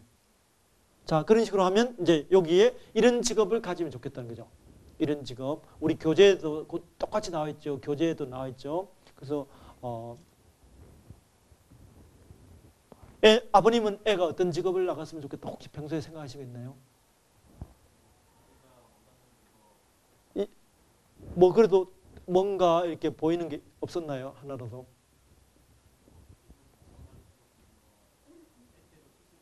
예, 애들은 그렇죠. 아직은 애들 어려서. 그래서 제가 볼 때는 아버님, 이 애가 이런 직종으로 나가면 굉장히 성공할 확률이 높다고 지금 통계학적으로 나와 있거든요. 이게 한번 보셨으면 좋겠습니다. 자, 그 다음에 혹시 또 보고 싶은 거 있나요? 우리 앞에 어머님, ENFP요. 이게 16개가 너무 많아서 이게 자, 애가 순진하고 순수하다, 변덕쟁이다, 기발하다, 활발하고 귀엽다, 분위기가 맞으면 가행히 행동한다, 좋아하는 것과 그렇지 않은 게 집중력 차이 났다. 맞아요, 어머니? 예, 딴 생각을 잘한다, 칭찬에 민감하다, 용돈이 예쁘다. 맞아요, 용돈 예뻐요? 예, 사람을 좋아하고 그 다음에 정리정돈이 안 된다, 정이 많고 친절하다, 자존심이 강하다, 잘 삐친다. 맞아요? 예, 맞는 거 보죠. 그래서 이런 아이는 어머님 어떤 직업 있나요, 혹시? 아, 예. 예. 예. 아, 예. 아, 요리사 있나요?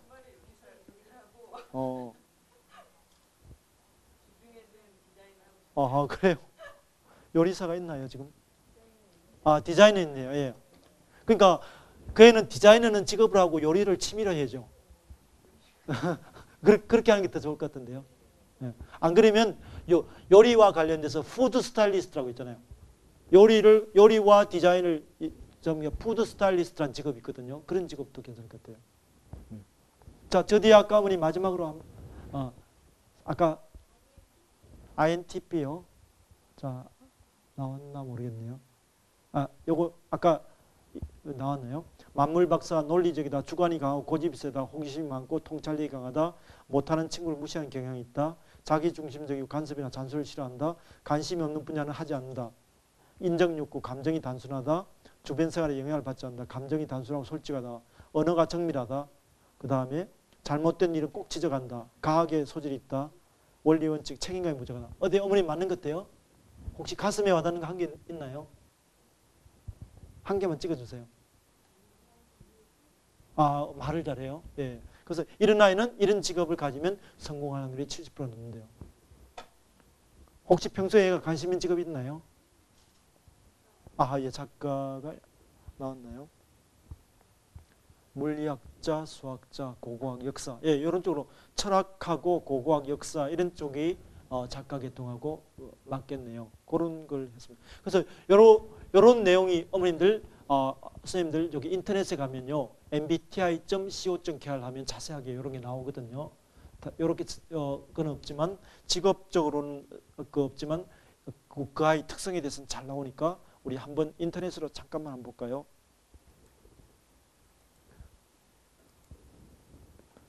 자, www.mbti.co.kr.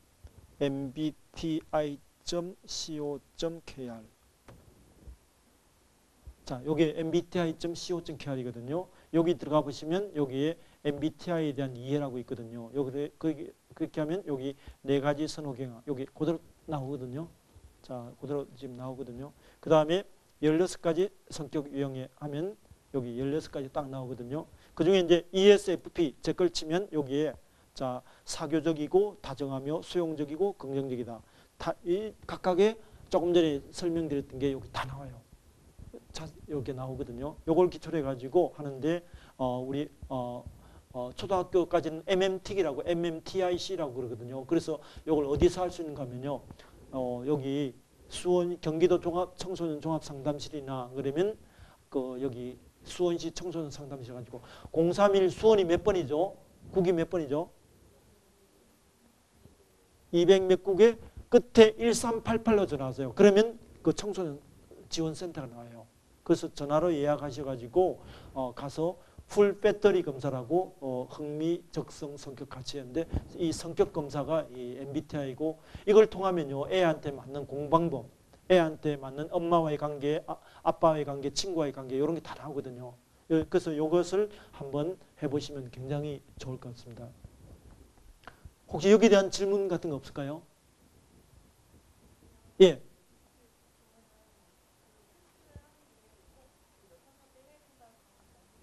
예, 그러니까 초등학교하고 중학교 2학년까지는 MMTIC라고 따로 가면요 이렇게 판이 있어요.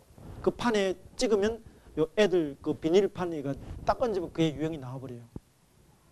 그 애가 그 애가 그림 이만한 게 체크하면 판을 딱 얹으면 자기 유형이 셀룰판이 나오거든요. 그래서 중2까지는 MMTIC라고 그러고 중3부터는 요게 MBTI라고 해서 이런 문항을 가지고 하는 거거든요.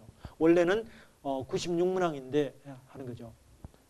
그런 게 있습니다. 그래서 한번 이렇게 좀 활용을 해보셨으면 좋겠습니다. 자, 그 다음에 이제 다음 넘어갈게요.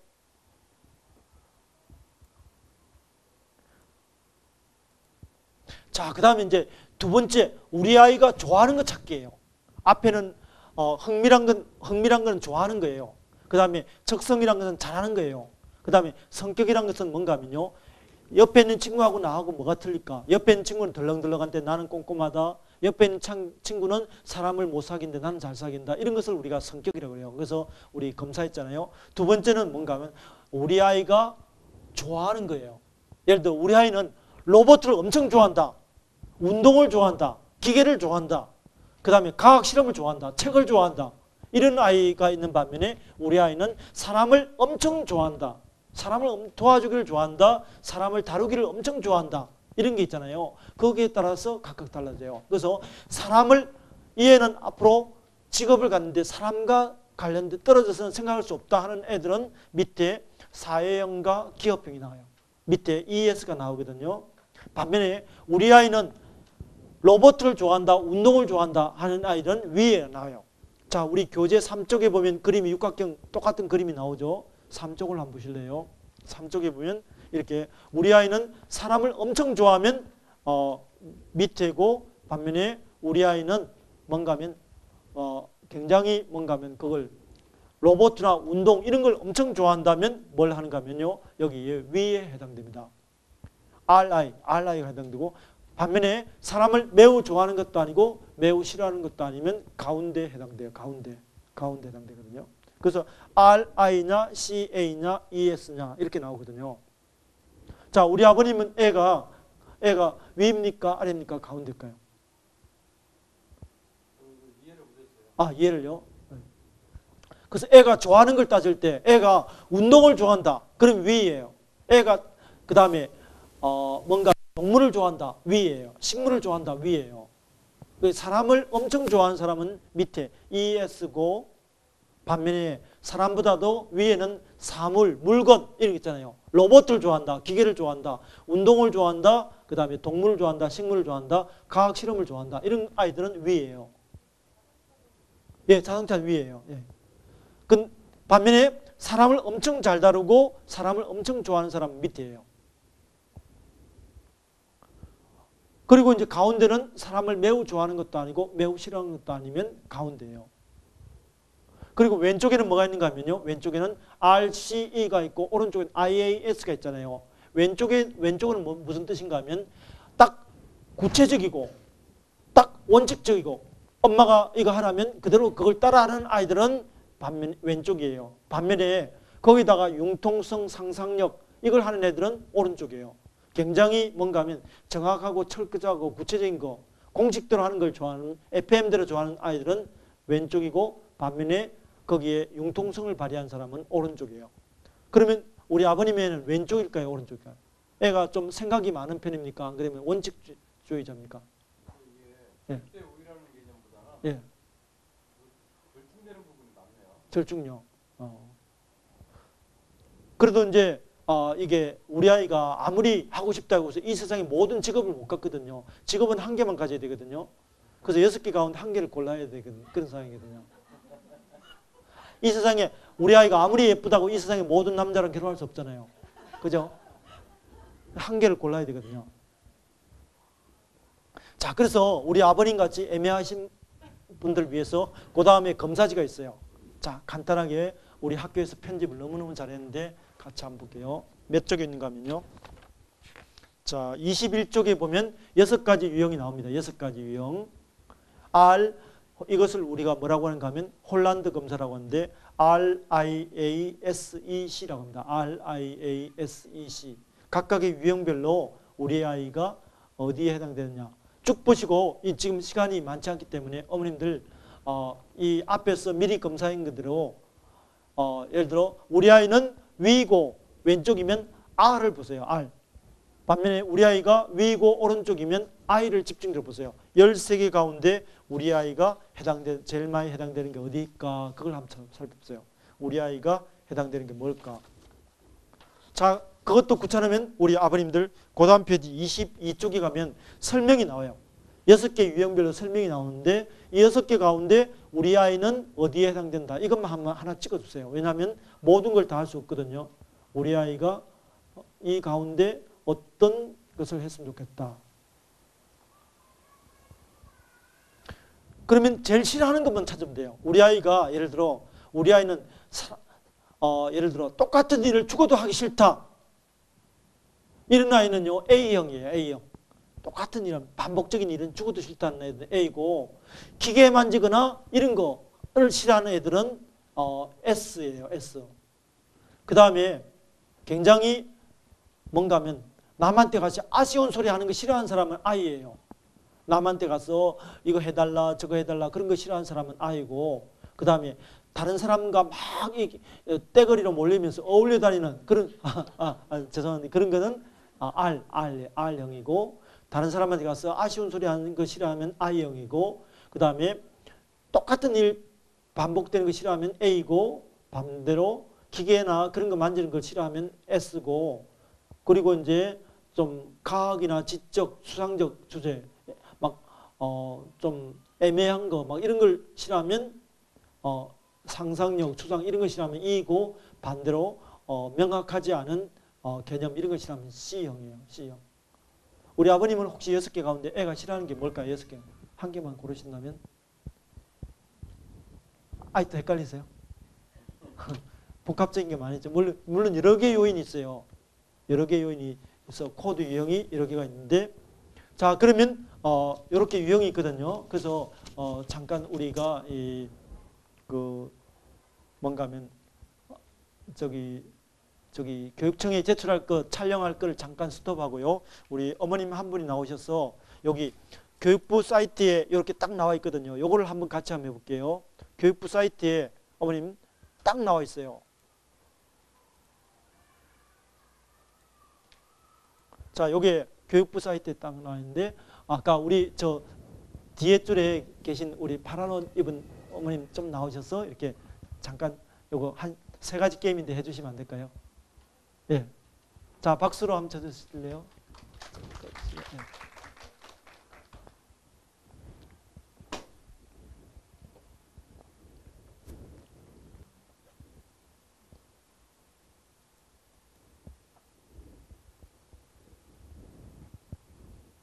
그래서 초등학교 어머님들은 이제 여기 교장선생님도 계시지만 우리 아이들 초등학교 때부터 가입시키면 하면요 이 검사가 차곡차곡 다 기록돼요. 그래서 여기 가보시면요 커리넷이라는 건데 이제 아까 그 검사를 했으면 우리 어머님 애를 예를 들어 건축 디자이너가 건축가로 제가 예를 들어 잠정적으로 잡을게요. 그러면 우리 아이의 20년 뒤에 건축가의 모습을 여기서 만들 수 있어요. 여기서 나는 커서 어떤 사람이 될까? 여기 나오거든요. 그럼 여기 아들내미죠. 아들내미 딱 하면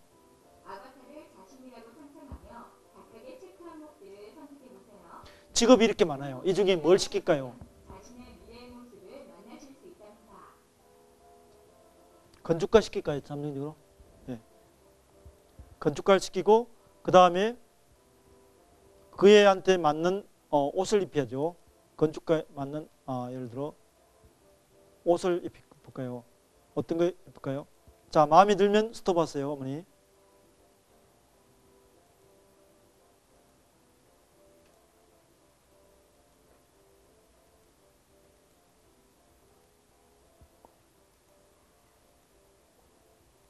어느 게 마음에 드세요, 어머니? 옷 3번요. 평상복 3번요? 옷 3번. 예. 멋있다. 예. 그 다음에 그러면 이 애가 어디서 근무하게 할까요?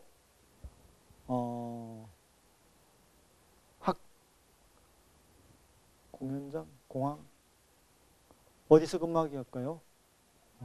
공항에서 공항에 인천공항을 짓는 거죠. 그 다음에 건축가가 필요한 게 이걸 다 꺼내요. 그 다음에 이거를 여기 이쪽에 하고, 제가 잘 못 꾸미죠. 거기다가 애 얼굴을 여기서 똑같이 애 얼굴을 비슷하게 만들 수 있어요. 그 다음에 이거를 저장이 돼요. 자, 여기 초등학생들 잘 들으세요. 이거를요, A가 JPG로 저장이 돼요. 그래가지고 어떻게 하는가 하면 아이들이 컴퓨터 초기 화면을 한다든지, 안 그러면 뒤에 그 벽에 붙인다든지, 혹은 또 이 JPG를 받아가지고 시골에 있는 할아버지한테 자랑할 수 있죠. 내가 앞으로 20년 뒤에 이런 사람이 될 거야 하면서 이렇게 보여준다든지 하면서 우리 아이가 이걸 만들면서 엄마랑 약속하는 거죠. 다짐하는 거죠. 나는 앞으로 어떤 사람이 되겠다. 그걸 만들면서 이게 그렇게 하면 교육부 산하에 있는 그 직업능력개발을 위한 사이트에 이게 다 저장이 돼요. 그러면 아이들이 예를 들어 우리 아이가 앞으로 외고를 가고 싶다, 가고를 가고 싶다 할 때 그냥 가고를 가려면 필요한 게 뭐죠? 가고를 가려면 수학 점수하고 과학 점수하고 수학 점수만 반영되잖아요. 외고를 가려면 영어 점수만 반영되잖아요. 그러면 뭐 하는가 하면 비교과에서 우리 아이가 초등학교 때부터 이 아이는 예를 들어 과학자가 되려고 이렇게 준비했다. 이런 게 있으면요. 나중에 굉장히 유리한 거죠. 그리고 어머님들 독서 기록장이라고 하세요. 독서 기록장. 독서 기록장을 통해서 초, 중, 고가 연동이 돼요. 그런 내용이 이제 하면 초등학교 때부터 우리 아이가 과학자와 관련된 내용을 쭉 기록했다든지 등등 이런 내용을 이렇게 할 수 있거든요. 그런 내용을 이제 해가지고 흥미 검사라는 거죠. 아버님 이런 거 집에 한번 시켜보고 싶지 않으세요?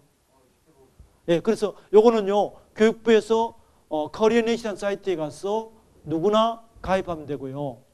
요즘은 주민등록번호 안 치니까 가입해가지고 뭘 하는가 하면 아이들 이게 3학년부터는 혼자 하고 1학년, 2학년은 엄마 아빠들이 같이 해가지고 여기에 어디에 있는가 하면요. 커리어넷에 가면 자 커리어넷이란 사이트에 가면 여기 있어요. 커리어넷에 가면 여기 초딩 코너가 있거든요. 초등학생 코너가 있어요. 초등학생 코너에 가면 여기에 이게 두 가지가 뜹니다. 하나는 뭔가 하면 RO 주니어 바로가기, 이것은 아까 우리 저 어머님 나오셔서 한 검사고, 그 다음에 RO 주니어 플러스 바로가기라는 것은 내가 정한 직업이 한 100개 정도 직업이 있거든요. 그 직업을 기초로 나에게 맞는 게 뭔가 이거를 한번 이렇게 만들어 보는 거죠. 그런 내용이 가능한 것이 RO 주니어와 RO 주니어 플러스라고 이렇게 나오거든요. 그 다음에 여기 초등학생 코너에 가면 또 뭐가 뜨는가 하면요. 예를 들어 초등학교 아이들이 이제 중학교와 관련해서 우리 아이가 대한중학교 보내고 싶다. 그러면 이 대한중학교에 관한 모든 정보가 뜨고요. 그 다음에 초등학교 아이들 수준에 맞춰서 직업에 관한 것도 뜨고 등등 여기 직업에 관한 초등학교 직업사전이라는 것도 있거든요. 초등학교 직업사전 보면 중학교 직업사전, 그 다음에 학교 정보, 중학교에 관한 정보라든지 이런 게 떠가지고 여기 그리고 어머님들 우리 아이가 앞으로 뭐와 관련해서 고민이 있다면 여기 와보시면 각종 상담 사례가 다 떠 있어요. 자, 지금 두 번째 했거든요. 세 번째는 뭔가 하면요. 적성검사. 적성이란 것은 우리 애가 잘하는 거예요. 자, 우리 한번 검사를 해볼게요. 그 다음 페이지 보면 검사 나오죠. 적성검사 나오죠. 글씨가 너무 적어서 보이나요? 23쪽에 하고 24쪽에 한번 볼게요. 그러면 우리 아이가 잘하는 게 있어요. 예를 들어 거기 어머님들 대충 우리 아이에 대해서 아시죠? 우리 아이가 말을 잘한다, 숫자를 강하다, 공간 지각력이 있다 이런 게 다 나오거든요. 자, 그걸 한번 보여드릴게요.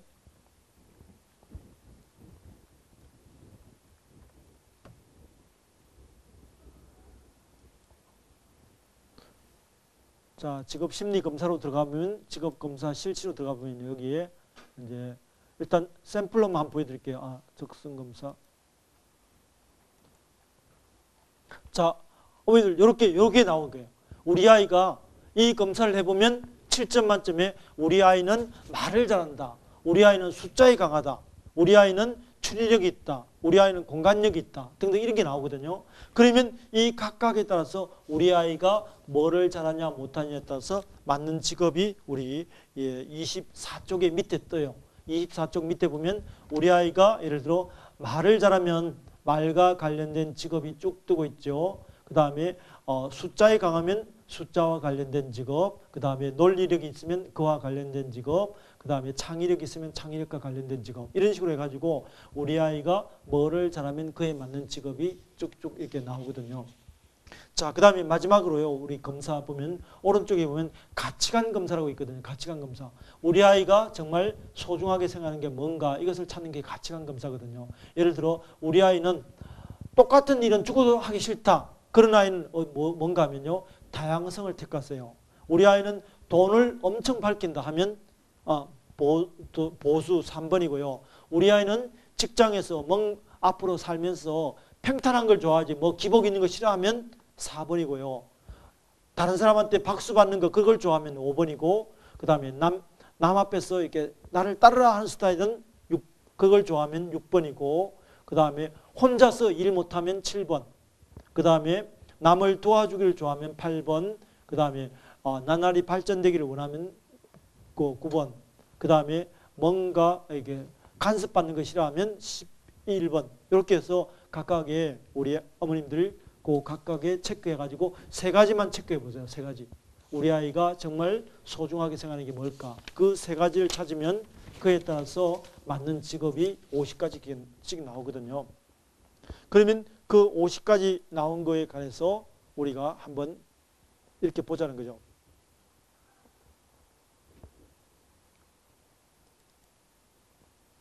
자, 50가지 나온 검사를 기초로 해가지고 4가지가 공통되느냐 안 되느냐 이걸 볼 수 있습니다.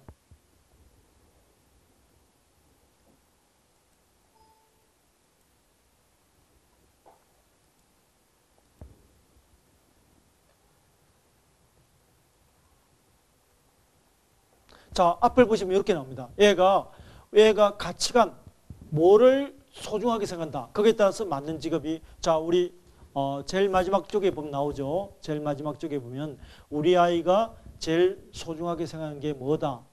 그 중에서 1, 2, 3등 골랐는데 그 중에 1등 걸 고르면 거기에 따라서 맞는 직업이 이러이러한 직업이 추천되는데 그 중에서 내가 볼 때는 뭘 했으면 좋겠다 하는 내용을 가치관 검사고요. 그 다음에 우리가 제일 먼저 한 MBTI 검사 있잖아요. MBTI 검사에 따라서 맞는 이러이러한 직업이 추천되는데 그 중에 뭘 시켰으면 좋겠다. 그 다음에 조금 전에 한 게 뭐였죠? 흥미검사. 흥미검사를 하니까 아까 우리가 리아색 유형이라고 각각 6개 유형이 나오는데 그 중에 우리 아이에게 이러이러한 직업이 추천되는데 그 중에 뭘 시켰으면 좋겠다. 그 다음에 적성. 우리 아이가 뭘 잘하는데 그에 따라서 어떤 직업이 추천되는데 우리 아이에게는 뭘 시켰으면 좋겠다. 이런 식으로 해가지고 흥미, 적성, 성격, 가치 이것을 4개를 풀 배터리 검사라고 하거든요. 이 배터리 검사를 해보시면 우리 아이가 이렇게 잠정적으로 하는 거죠. 실제로 제가 다른 학교 가서 해보면요. 4개가 거의 비슷하게 나온 엄마들이 있어요. 그리고 3개가 비슷하게 나온 엄마들이 있어요. 그러면 그 엄마들은 나름대로 엄마 입장에서는 애에 대해서 애가 이것도 좋아하고 잘하고 또 성격에도 맞고 소중한 가치관도 맞고 하면 더 이상 아이가 다른 거 이렇게 고민할 필요 없이 그런 쪽으로 이렇게 나갔으면 좋겠다 그런 생각이 들거든요. 그래서 요게 우리 아이에 대해서 아직은 어머님들 좀 이러다고 생각되잖아요. 이러다고 생각되지만 이제 중학교 가 보시면 애들이 막 검사도 대충 하고 막 그거 아니까 막 일부러 조작도 하고 그러거든요.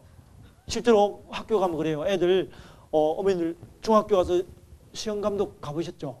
가보시면 중학교 애들 수학 문제 풀려면 막 10분, 20분에 대충 찍고 퍼져 자는 경우도 많아요. 실제로 그런 애들 수포자라고 중학교 가면 수포자라고 수학을 포기하는 아이들 모임이 있어요. 그렇게 했듯이 검사도요. 어떻게 하는가 하면 검사도 얘들이 다 알아가지고 11112 해가지고 자버려요. 그러면 그 검사 못 믿어요.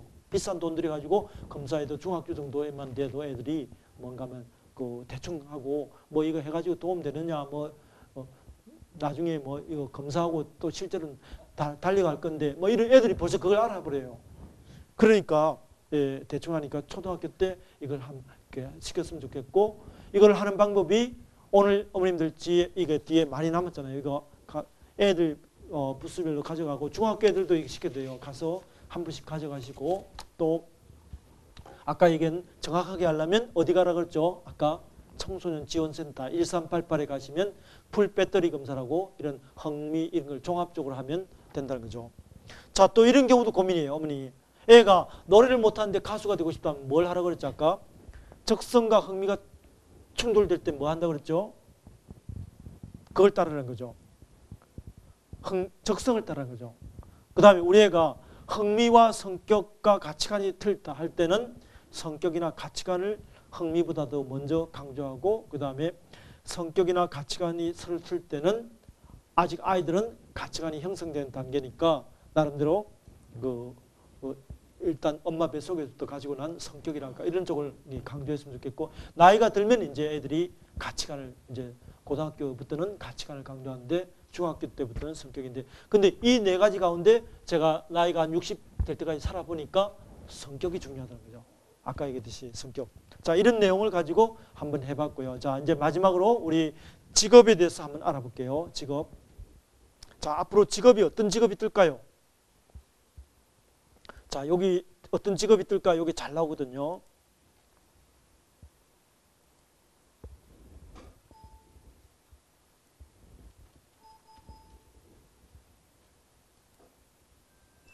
보세요. 앞에 직업이 이렇게 많아요. 다양하게 해가지고. 자, 미래에는 직업이 어떻게 바뀔 것인가? 여기 미래 사회의 직업. 미래에는 어떤 직업들이 존재할까요? 사회 변화에 따른 직업의 변화도 살펴보도록 해요. 또한 지는 직업과 뜨는 직업을 통해서 열심히 준비했는데 없어질 직업이 있어요. 태연이는 지난번에 할아버지와 함께 동물원에 갔어요. 동물원에서 멋진 돌고래 쇼를 본 후 자, 보면요. 의 변화에 따라 어떤 직업은 없어지거나 약화되고 있지만 반대로 새로운 직업도 계속해서 생겨나고 있어요. 사라진 직업과 새로 생긴 직업을 살펴보세요. 지난 50년 동안 우리나라의 직업 변화를 살펴보면 농업, 임업, 수산업에 종사하는 사람들 수는 줄어들었어요. 대신 다른 산업에 종사하는 사람들의 수는 늘어나고 있어요.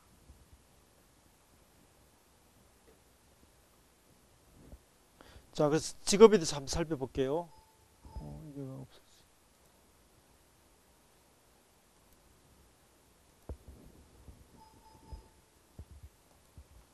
자, 커리넷이라는 사이트에 가면 종합적으로 직업에 대해서 잘 정리가 되는데요.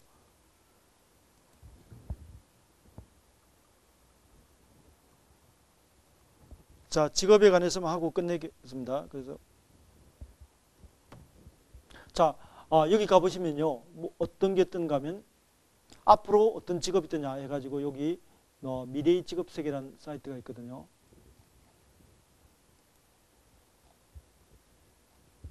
미래의 직업세계가 나와야 되는데요.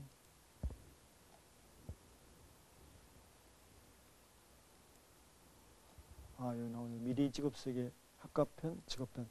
자, 대학원, 이건 대학원이고요. 미래의 직업세계. 자, 여기 가보시면요. 앞으로 이런 직업이 뜬대요. 앞으로. 자, 앞으로 어떤 직업이 뜨는가 하면요. 아까 아버님 얘기한 엔터테인먼트 직업이 뜨죠. 왜냐하면 사람들이 먹고 사는 게 여유가 있어지면서 여가 서비스라든지 프랑스 같은 데는 주 3일 근무를 한다고 그러잖아요. 그럼 4일 동안은 여가 생활을 해야 되는 거죠.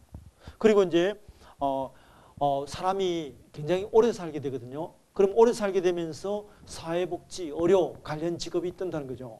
그 다음에 또 더 앞으로 많은 사람들이 더 외국에 들락날락하게 됩니다. 그러면 외국과 국제관계 관련 직업이 뜨고요.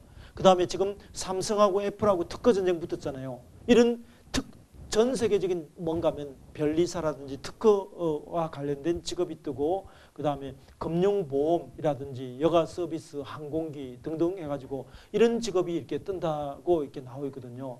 각각의 직업 사이가 엄청 바뀌는 거죠. 자, 그래서 이제 시간이 없기 때문에 제가 한 10분 내로 맞춰 드릴게요. 그러면서 이 파워포인트 하나만 볼게요. 자, 그러면 앞으로 어떤 직업이 뜨냐. 사람이 500살까지 사는 걸 한번 보여드릴게요.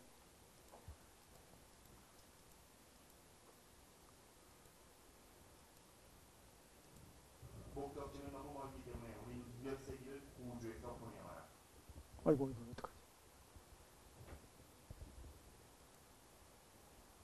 그러니까 이 동영상이 나타난 건 뭔가 하면 사람이 지구에 자원이 떨어졌기 때문에 바닷속이나 우주를 가야 되는데 너무 멀잖아요. 그때 뭔가 하면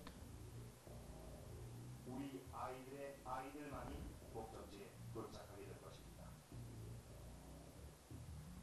우리가 영생을 살 수 없다면 말이죠. 인류의 가장 오랜 꿈이 바로 영생입니다. 사실 그 꿈은 멀지 않은 곳에 있죠. 그래서 직업 사회가 엄청 바뀌는 거죠. 케냐는 시간의 벽을 뛰어넘을 대안을 찾습니다. 케냐는 인간과 DNA 구조가 3분의 1이 같은 원래를 이용했습니다. Like us, once young, it's risky ones. Bred in the nursing home that looks like any old animal of any type. 1993년 케냐는 노화를 조절하는 유전자로 보이는 것을 발견했고 죽음의 신이란 별명을 붙였습니다. They determine how long it can live and whether it ages quickly or slowly. 케냐이 이 유전자의 지배를 가하자 놀랍게도 벌레는 정상 수명의 6배나 살 수 있었습니다. Let's look at these animals. They should be dead in the nursing home and they're on the tennis court. You know, when you look at them and your hair stands up, you think, what? They should be dead, but they're not. 인간으로 치면 500세까지 살 수 있다는 뜻입니다. 물론 벌레들처럼 건강하고 활발한 상태겠죠. 자, 이게 가능할까요?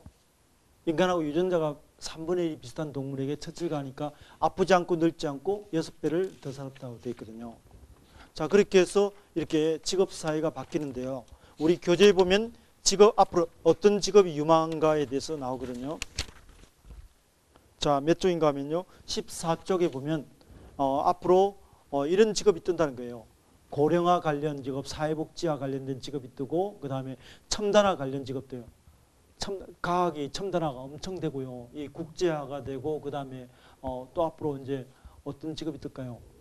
지구의 자원이 고갈된다든지 그런 것과 관련된 직업이라든지 그 다음에 이제 그 여러 가지 상황이 많이 변화가 되는 지금 여러 가지 변화가 있거든요. 그러면요, 우리 아이들이 직업을 몇 개 정도 가질 것 같아요? 지금 미국 사람 평균적으로 직업을 8개 갖거든요. 앞으로 직업을 몇 개 정도 가질 것 같아요? 우리 아이들은요, 최소한 40개 정도 가진대요. 왜냐하면 열심히 준비했는데 그 직업이 없어졌잖아요. 며칠 전에 영국에서 이런 일이 있어요. 휠체어 장애인 올림픽에도 간 사람이 있는데요. 그 사람이 걷기 시작했어요. 그러면 휠체어를 버렸어요. 왜 그래 됐을까요? 그 로봇이 이렇게 여기에 로봇을 부착하니까 걷게 됐어요. 그럼 휠체어 아저씨들이 망하잖아요. 그런 식으로 직업 사회가 엄청 바뀌죠. 미국에서도 1년 사이에 50만 개 아이폰 때문에 50만 개 일자리가 없어졌어요. 그래서 앞으로는 예를 들어 이런 직업도 동시통역사 있잖아요. 이 외환 동시통역사도 스마트폰 가지고 다 되는 시대죠. 그 다음에 또 MP3 그런 거 다 망했잖아요. 스마트폰 때문에 그랬잖아요. 그 다음에 또 어딘가 외환 딜러라는 직업도 위험해요. 왜냐하면 전 세계가 다를 통합관 되면 없어지거든요. 교도관이라는 직업도 어떻게 보면 많이 줄어들어요. 그 다음에 또 약사도 혹시 그 미국 타임즈에서 약사라는 직업도 앞으로 줄을 직업이다 이렇게 나오거든요. 그러면 앞으로 일자리가 엄청 변화되는 거죠. 거기에 따라서 이제 되니까 우리 아이들한테 우리 부모님들이 아이들한테 뭘 강조해야 될까요? 중3 때까지는 기본적으로 해줘야 되는 거죠. 그러면서 자 이제 마지막으로 이것만 한번 읽고 마칠게요. 자, 몇 쪽인가 하면요. 요거 자, 요게 10쪽. 10쪽부터 11, 12, 13까지만 하고 끝내겠습니다. 그래서 10쪽에 보면 첫 번째는 그거예요. 첫 번째. 나는 안 돼. 이런 아이는 성공 못 합니다. 엄마가 니는 애를 기죽이면 애가 나중에 직장생활에서 나가서 기죽거든요. 그러면 기죽으면 성공 못해요. 그러면서 나름대로 애가 자기 자신에 대해서 긍정적으로 생각해야 되는 거고, 그리고 나도 한 방 있다. 일단 내가 잘하는 걸 찾아야 되고 내가 하고 싶은 걸 찾아야 되고 일단 그걸 우리 아까 검사했듯이 그걸 찾는 게 첫 번째고, 두 번째는 나는 괜찮은 사람이다 이런 생각입니다. 그리고 두 번째는요, 그 직장에서 제일 힘든 게 인간관계고 커뮤니케이션이거든요. 그래서 초등학교 때 글쓰기, 말하기, 듣기 이걸 잘해야 돼요. 왜냐하면 이 직장 생활하는 데서 제일 중요한 게 서로 커뮤니케이션이고, 커뮤니케이션은 뭐죠? 결국은 글쓰기, 말하기고, 그 기초는 초등학교예요. 특히 한자 있잖아요. 우리말의 70%가 한자니까 그런 한자라든지 그런 것도 나름대로 공부를 해야 되겠죠. 그 다음에 이제 영어는 기본이겠죠. 글로벌 시대에. 그러면서 그 다른 사람에 대한 어떤 이해랄까, 다른 사람, 그리고 이제는 다른 사람과 잘 어울려 지내야 돼요. 예를 들어 이제는 한국이 다문화 사회가 되면서 외국 사람을 볼 때 도망 안 가고 같이 어울리는 그런 어떤 것이 필요하겠고, 세 번째는 공부예요. 공부를 해야 될 이유가 뭘까요? 아까 우리 아이들이 직업을 몇 개 간다 그랬죠? 한 40개 정도 간다 그랬죠? 그러면 A라는 직업 있다가 B라는 직업 갔는데 불과 전환하는데 시간이 얼마나 걸릴까요? 3개월밖에 주어지잖아요. 그럼 3개월 동안에 새로운 걸 배워서 새로운 직업을 가져야 돼요. 예를 들어 직장에서 잘렸다. 그러면 몇 달 동안은 정부에서 고용보험을 해서 먹여 살려줘요. 그 이후에는 자기가 공부해가지고 새로운 직업을 가져야 돼요. 그러려면 공부하지 않으면 살아남지 못해요. 그러면서 초등학교, 중학교에서 우리 어머님들, 선생님들, 우리 아이가 공부를 재미있게 생각해야 되고, 공부가 필요한 것이다 하는 생각을 갖도록 공부에 대한 마인드를, 그래서 공부를 왜 해야 되냐, 공부하는 방법, 이걸 알려줘야 되고요. 네 번째는 이제 정보입니다. 정보가 엄청 뻔거든요. 아까 얘기한 독서 기록장이라든지 에듀넷이라든지 크레존이라든지 혹은 또 등등 여러 가지가 우리 부모님들 아셔야 될 게 많아요. 그런 것에 관해서 우리 어머님들 혹시 학교 알림이라고 들어오셨어요? 학교 알림이라고 라든지 거기 가면요. 지금 요번에 금요일부터 기말고사, 중간고사 보잖아요. 중간고사를 어떤 식으로 출제한다는 거 다 나와 있어요. 혹시 제가 들어가서 봤거든요. 예를 들어 6학년 중간고사에 출제 기준이 뭐다, 평가 기준이 뭐다, 그게 다 나와 있어요. 여기 아마 선생님들 문제 이미 다 출제했겠지만요. 그게 다 나와 있거든요. 그러면서 학교에서 교육계획서에 평가 기준도 다 있어요. 그러면서 이런 우리 아이들이 각종 정보에 대해서 알고 하는 선택을 해야 돼요. 모르고 하는 선택보다도 알고 하는 선택을 해야 돼요. 저는 초등학교 선생님하고 결혼하는 게 꿈이었는데 선을 한 40분만 돼, 한 40분 차이였어요. 그 이유는 뭔가 하면 제가 서울대 나와도 키도 조그맣고 48kg 나오고 그랬거든요. 외소하고 객지생활에 찌든 가니까 막 여자 선생님들 딱 보면 실망하는 눈빛 나오더라고요. 그래서 어쩔 수 없이 우리 어머님 친구 딸하고 두 달 만에 결혼했는데 지금 거의 한 30년 가까이 됐는데 아직도 이제 후회하고 있거든요. 그래서 뭔가 하면 모르고 선택해요. 우리 와이프 성격이, 제가 암이 걸린 이유도 어떻게 보면 와이프적인 요인도 좀 있다고 보거든요. 사실이에요. 옆에 있으면 정말 가슴을 조마조마하게 만들고 그렇거든요. 너무 드세가지고요. 그래서 알고 하는 선택이냐 모르고 하는 선택이냐 그 틀리거든요. 그래서 다음 페이지 보면요. 각종 이렇게 정보에 대해서 여러분이 얼마나 아시느냐에 달린 거예요. 특히 여러분들이 오늘 꼭 좀 한 커리어넷, 워크넷, 그 다음에 거기에 한국 청소년 상담을 위한 사이트가 있거든요. 이런 사이트를 아시면 굉장히 어머님들 집에 가서 한번 해보시면 좋을 것 같아요. 자, 그 다음에 12쪽 밑에 보면요. 사회를 보는 눈. 일과 사회, 경제와의 관계에서 사회를 보는 눈을 가져야 돼요. 독서를 통해서 세상을 보는 눈을 가져야 되고요. 그 다음에 13쪽에 가면 세상은 모두가 자기가 결정하는 거예요. 남이 결정하는 거 아니거든요. 자기가 결정하도록 이렇게 어머님들이라든지 선생님들이 우리 아이가 스스로 결정하고 하도록 도와줘야 되고 그런 게 있습니다. 자, 그런 내용이 지금 나와 있거든요. 자, 그 다음에 자, 우리 부모님들 아까 제가 하나 말씀 안 드렸는데요. MBTI 유형별로 공부법이 있어요. 자, 요게 한번 애들 공부법과 관련해서 E형 아이들은요. 자, E형이냐 I형 기억나세요? 아까 한 거? I형 아이들은요. 좀 예습이랄까 이런 걸 강조해야 될 것 같아요. 왜냐하면 I형 아이들은 돌발 상황에서 하면 당황해가지고 공부를 할까 이런 게 좀 안 된다고. 그래서 I형 아이들은 한 가지 과목으로 너무 집중적으로 하지 말고 그 다음에 예습이랄까 이런 걸 좀 하고 그 다음에 또 방학 때 선행학고 또 애들이 I형 아이들이 피곤할 때는 좀 쉬게 해야 돼요. 자, 찍으셨나요? 반면에 E형 아이들은요. 예습해도 아무 소용 없어요. E형 아이들은 복습을 해야 돼요. 저 같은 사람은 인터넷에서 여기 찾아놓은 법 열심히 찍고 사진 찾아봤는데 도저히 못 찾아오겠더라고요. 결국은 E형은요, 예습을 해도 아무 소용 없어요. 복습이 중요해요. 근데 한 번 와본 데는 귀신같이 찾아내요. 그러면서 좀 이 복습이랄까 하면서 경쟁자를 만들고 그 다음에 친구랑 너무 몰려다니지 말고 정리정돈을 잘하라. 이런 게 지금 E형 아이들은 정리정돈을 말하고 친구 시험 때는 너무 친하지 않고, I형 아이들은 뭐라 그랬죠? 한 가지 가지고 너무 집중적으로 하지 말고 그 다음에 자기 경쟁 예습을 하고 좀 이렇게 너무 그 다음에 S형 아이들은요, 노트 필기 열심히 하면서 선생님 말 안 듣는 애들 S형 아이들이에요. 이형 한번 보여주세요. 예? 이형. E형 다시요. 예. E형 맞나요? 그래서 됐나요? 예. 그 다음에 S형 아이들은 노트 필기 열심히 하면서 선생님 강의를 안 듣는 애들이에요. 그러면서 이런 애들은 너무 꼼꼼하게 보고 지나치게 부분에 집중하고 필기에 너무 집중하고 정답대로만 하려고 하고 있고 그런 아이들이거든요. 그래서 이런 아이들은 또 독서를 강조해야 돼요. 독서를 통해서 전체를 보는 눈을 길러줘야 되고, 반면에 S형 아이들은 노트 필기 진짜 성의 없이 해요. 그래서 초등학교에서 서술형 평가 지금 왔거든요. 그럼 이 애들은 중학교가 망하는 애예요.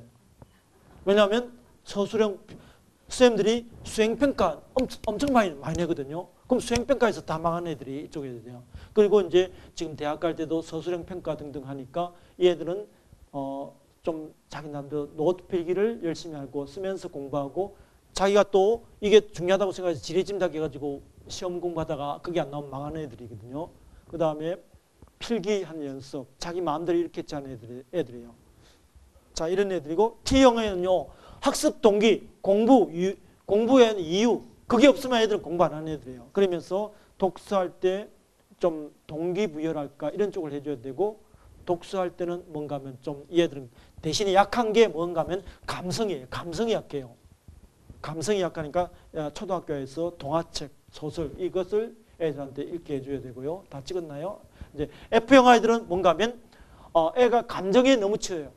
애들이 엄마한테 제일 기분 나쁜 건 두 가지예요. 하나는 뭔가 맞는 소리만 하고 그 다음에 그 맞는 소리를 기분 나쁘게 한다는 거예요. 그래서 F형 아이들이 특히 F형 아이들은 제일 기분 나빠요. 그래서 감정에 치우쳐서 잔소리 들으면 기분 나빠서 공부 안 하고 그 다음에 자기 격려 수단 해야 된다 아자아자 화이팅 하고 이런 거 있고, 친구 너무 좋아하고 인간관계 이런 애들은 약한 게 논설문 이 논리적인 게 약해요. 그래서 대학 가는데 수시 모집 이런 데서는 약해. 논술 이런 데는 약하거든요.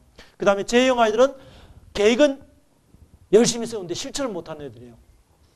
계획은 열심히 세우는데 실천을 잘 못하고 너무 사소한 것에 얽매이고 그 다음에 공부가 안 되는데 스트레스를 받고 있고 그 다음에 규범이나 틀에 너무 얽매이고 또 남의 탓으로 돌리는 애들이 있고, B형 아이들은요, 공부하려 하면 계획 안 하고 무작정 문제풀이 들어가는 애들이에요. 문제풀이 전에 한 10분 정도라도 한번 뭐 했으면 좋겠다. 처음에 뭐 하고 했으면 좋겠다. 이런 건데 P형 아이들은, 그리고 저 같은 P형 어머니들이 P형은요, 선생님이 숙제를 한 달 내줘도 절대로 안 해요. 하루 전에 안 해요. 내일까지 내야 그날 하는 애들이에요. 벼락치기. 그때 달라요. 그래서 꼭 엄마가 챙겨야 될 것은 D- 며칠, D- 며칠, 언제까지 얘기 안 하면 안 하고 정리, 메모, 그 다음에 미리미리 하게 돼요. 또 사소한 것에 너무 신경 쓰고 그 다음에 중요한 것은 언제까지 이런 겁니다. 그래서 우리 어머님들 우리 아이가 8개 유형이잖아요. 8개 가운데 4개 어머님한테 해당된 건 4개거든요. 4개 가운데 한 3개 정도는 공통된 게 있을 거예요. 그걸 찾아서 우리 아이가 앞으로 중학교, 고등학교 가서 좋은 대학 가려면 공부하는 습관, 공부하는 방법을 좀 이렇게 알려줬으면 좋겠다. 그런 생각이 들거든요. 이 세상에서 제일 맛없는 라면이 뭔지 아세요? 제일 맛없는 라면은 그때 그랬더라면 이래요. 그래서 오늘 제가 어머님들한테 그 아까 말씀드린 커리어넷 있잖아요. 커리어넷이라든지 그런 거 한번 가입도 한번 시켜보시고, 그 다음에 오늘 이거 검사하면서 보니까 어머님이 아이들하고 잘 모르는 것도 있었죠.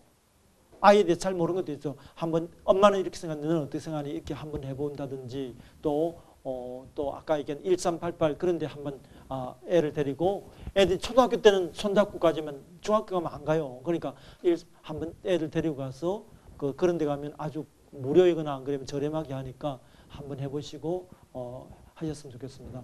오늘 강의가 좀 도움이 됐나요? 자, 그래서 우리 아버님 혹시 느낀 점이나 질문 한 말씀만 해주시면 안 될까요? 예. 오늘 잘 들었고요. 예. 얘기를 지도하는데 도움이 된것 같습니다. 예, 예. 그 뒤에 우리 아까 검사하신 어머님은 뭐 느낀 점에 질문 없을까요? 예.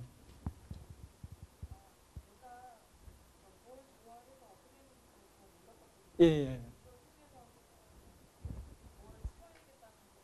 예, 그래서 애가 일단 좋아하는 거 있잖아요. 그걸 한번 좋아하는 걸 찾아주고 그렇게 했습니다.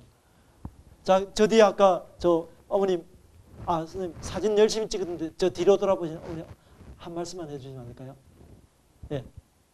느낀 점이나 질문 아무거나. 예.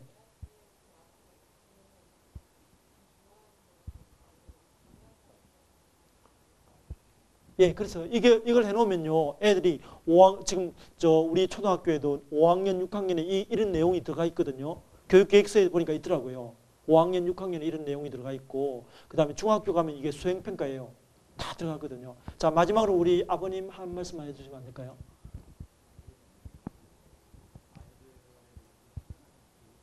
예. 네. 그래서 지금 당장이 아니고 우리 아이가 앞으로 20년 뒤에 뭘 할 것이냐는 그런 장기적으로를 봐야 되고, 그러기 위해서는 외국어, 이제 아까 얘기한 초등학교에서 중요한 것은 뭐라고 했죠? 국어라든지 그 다음에 한문이라든지 그 다음에 수학을 해야 되는 이유가 수학은 창의력이에요. 그 다음에 영어, 한문 뭐 이런 것을 해가지고 우리 아이들이 질문하시죠.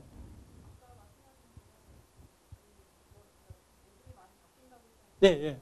직업 앞으로 많이 가질 거죠. 예. 예.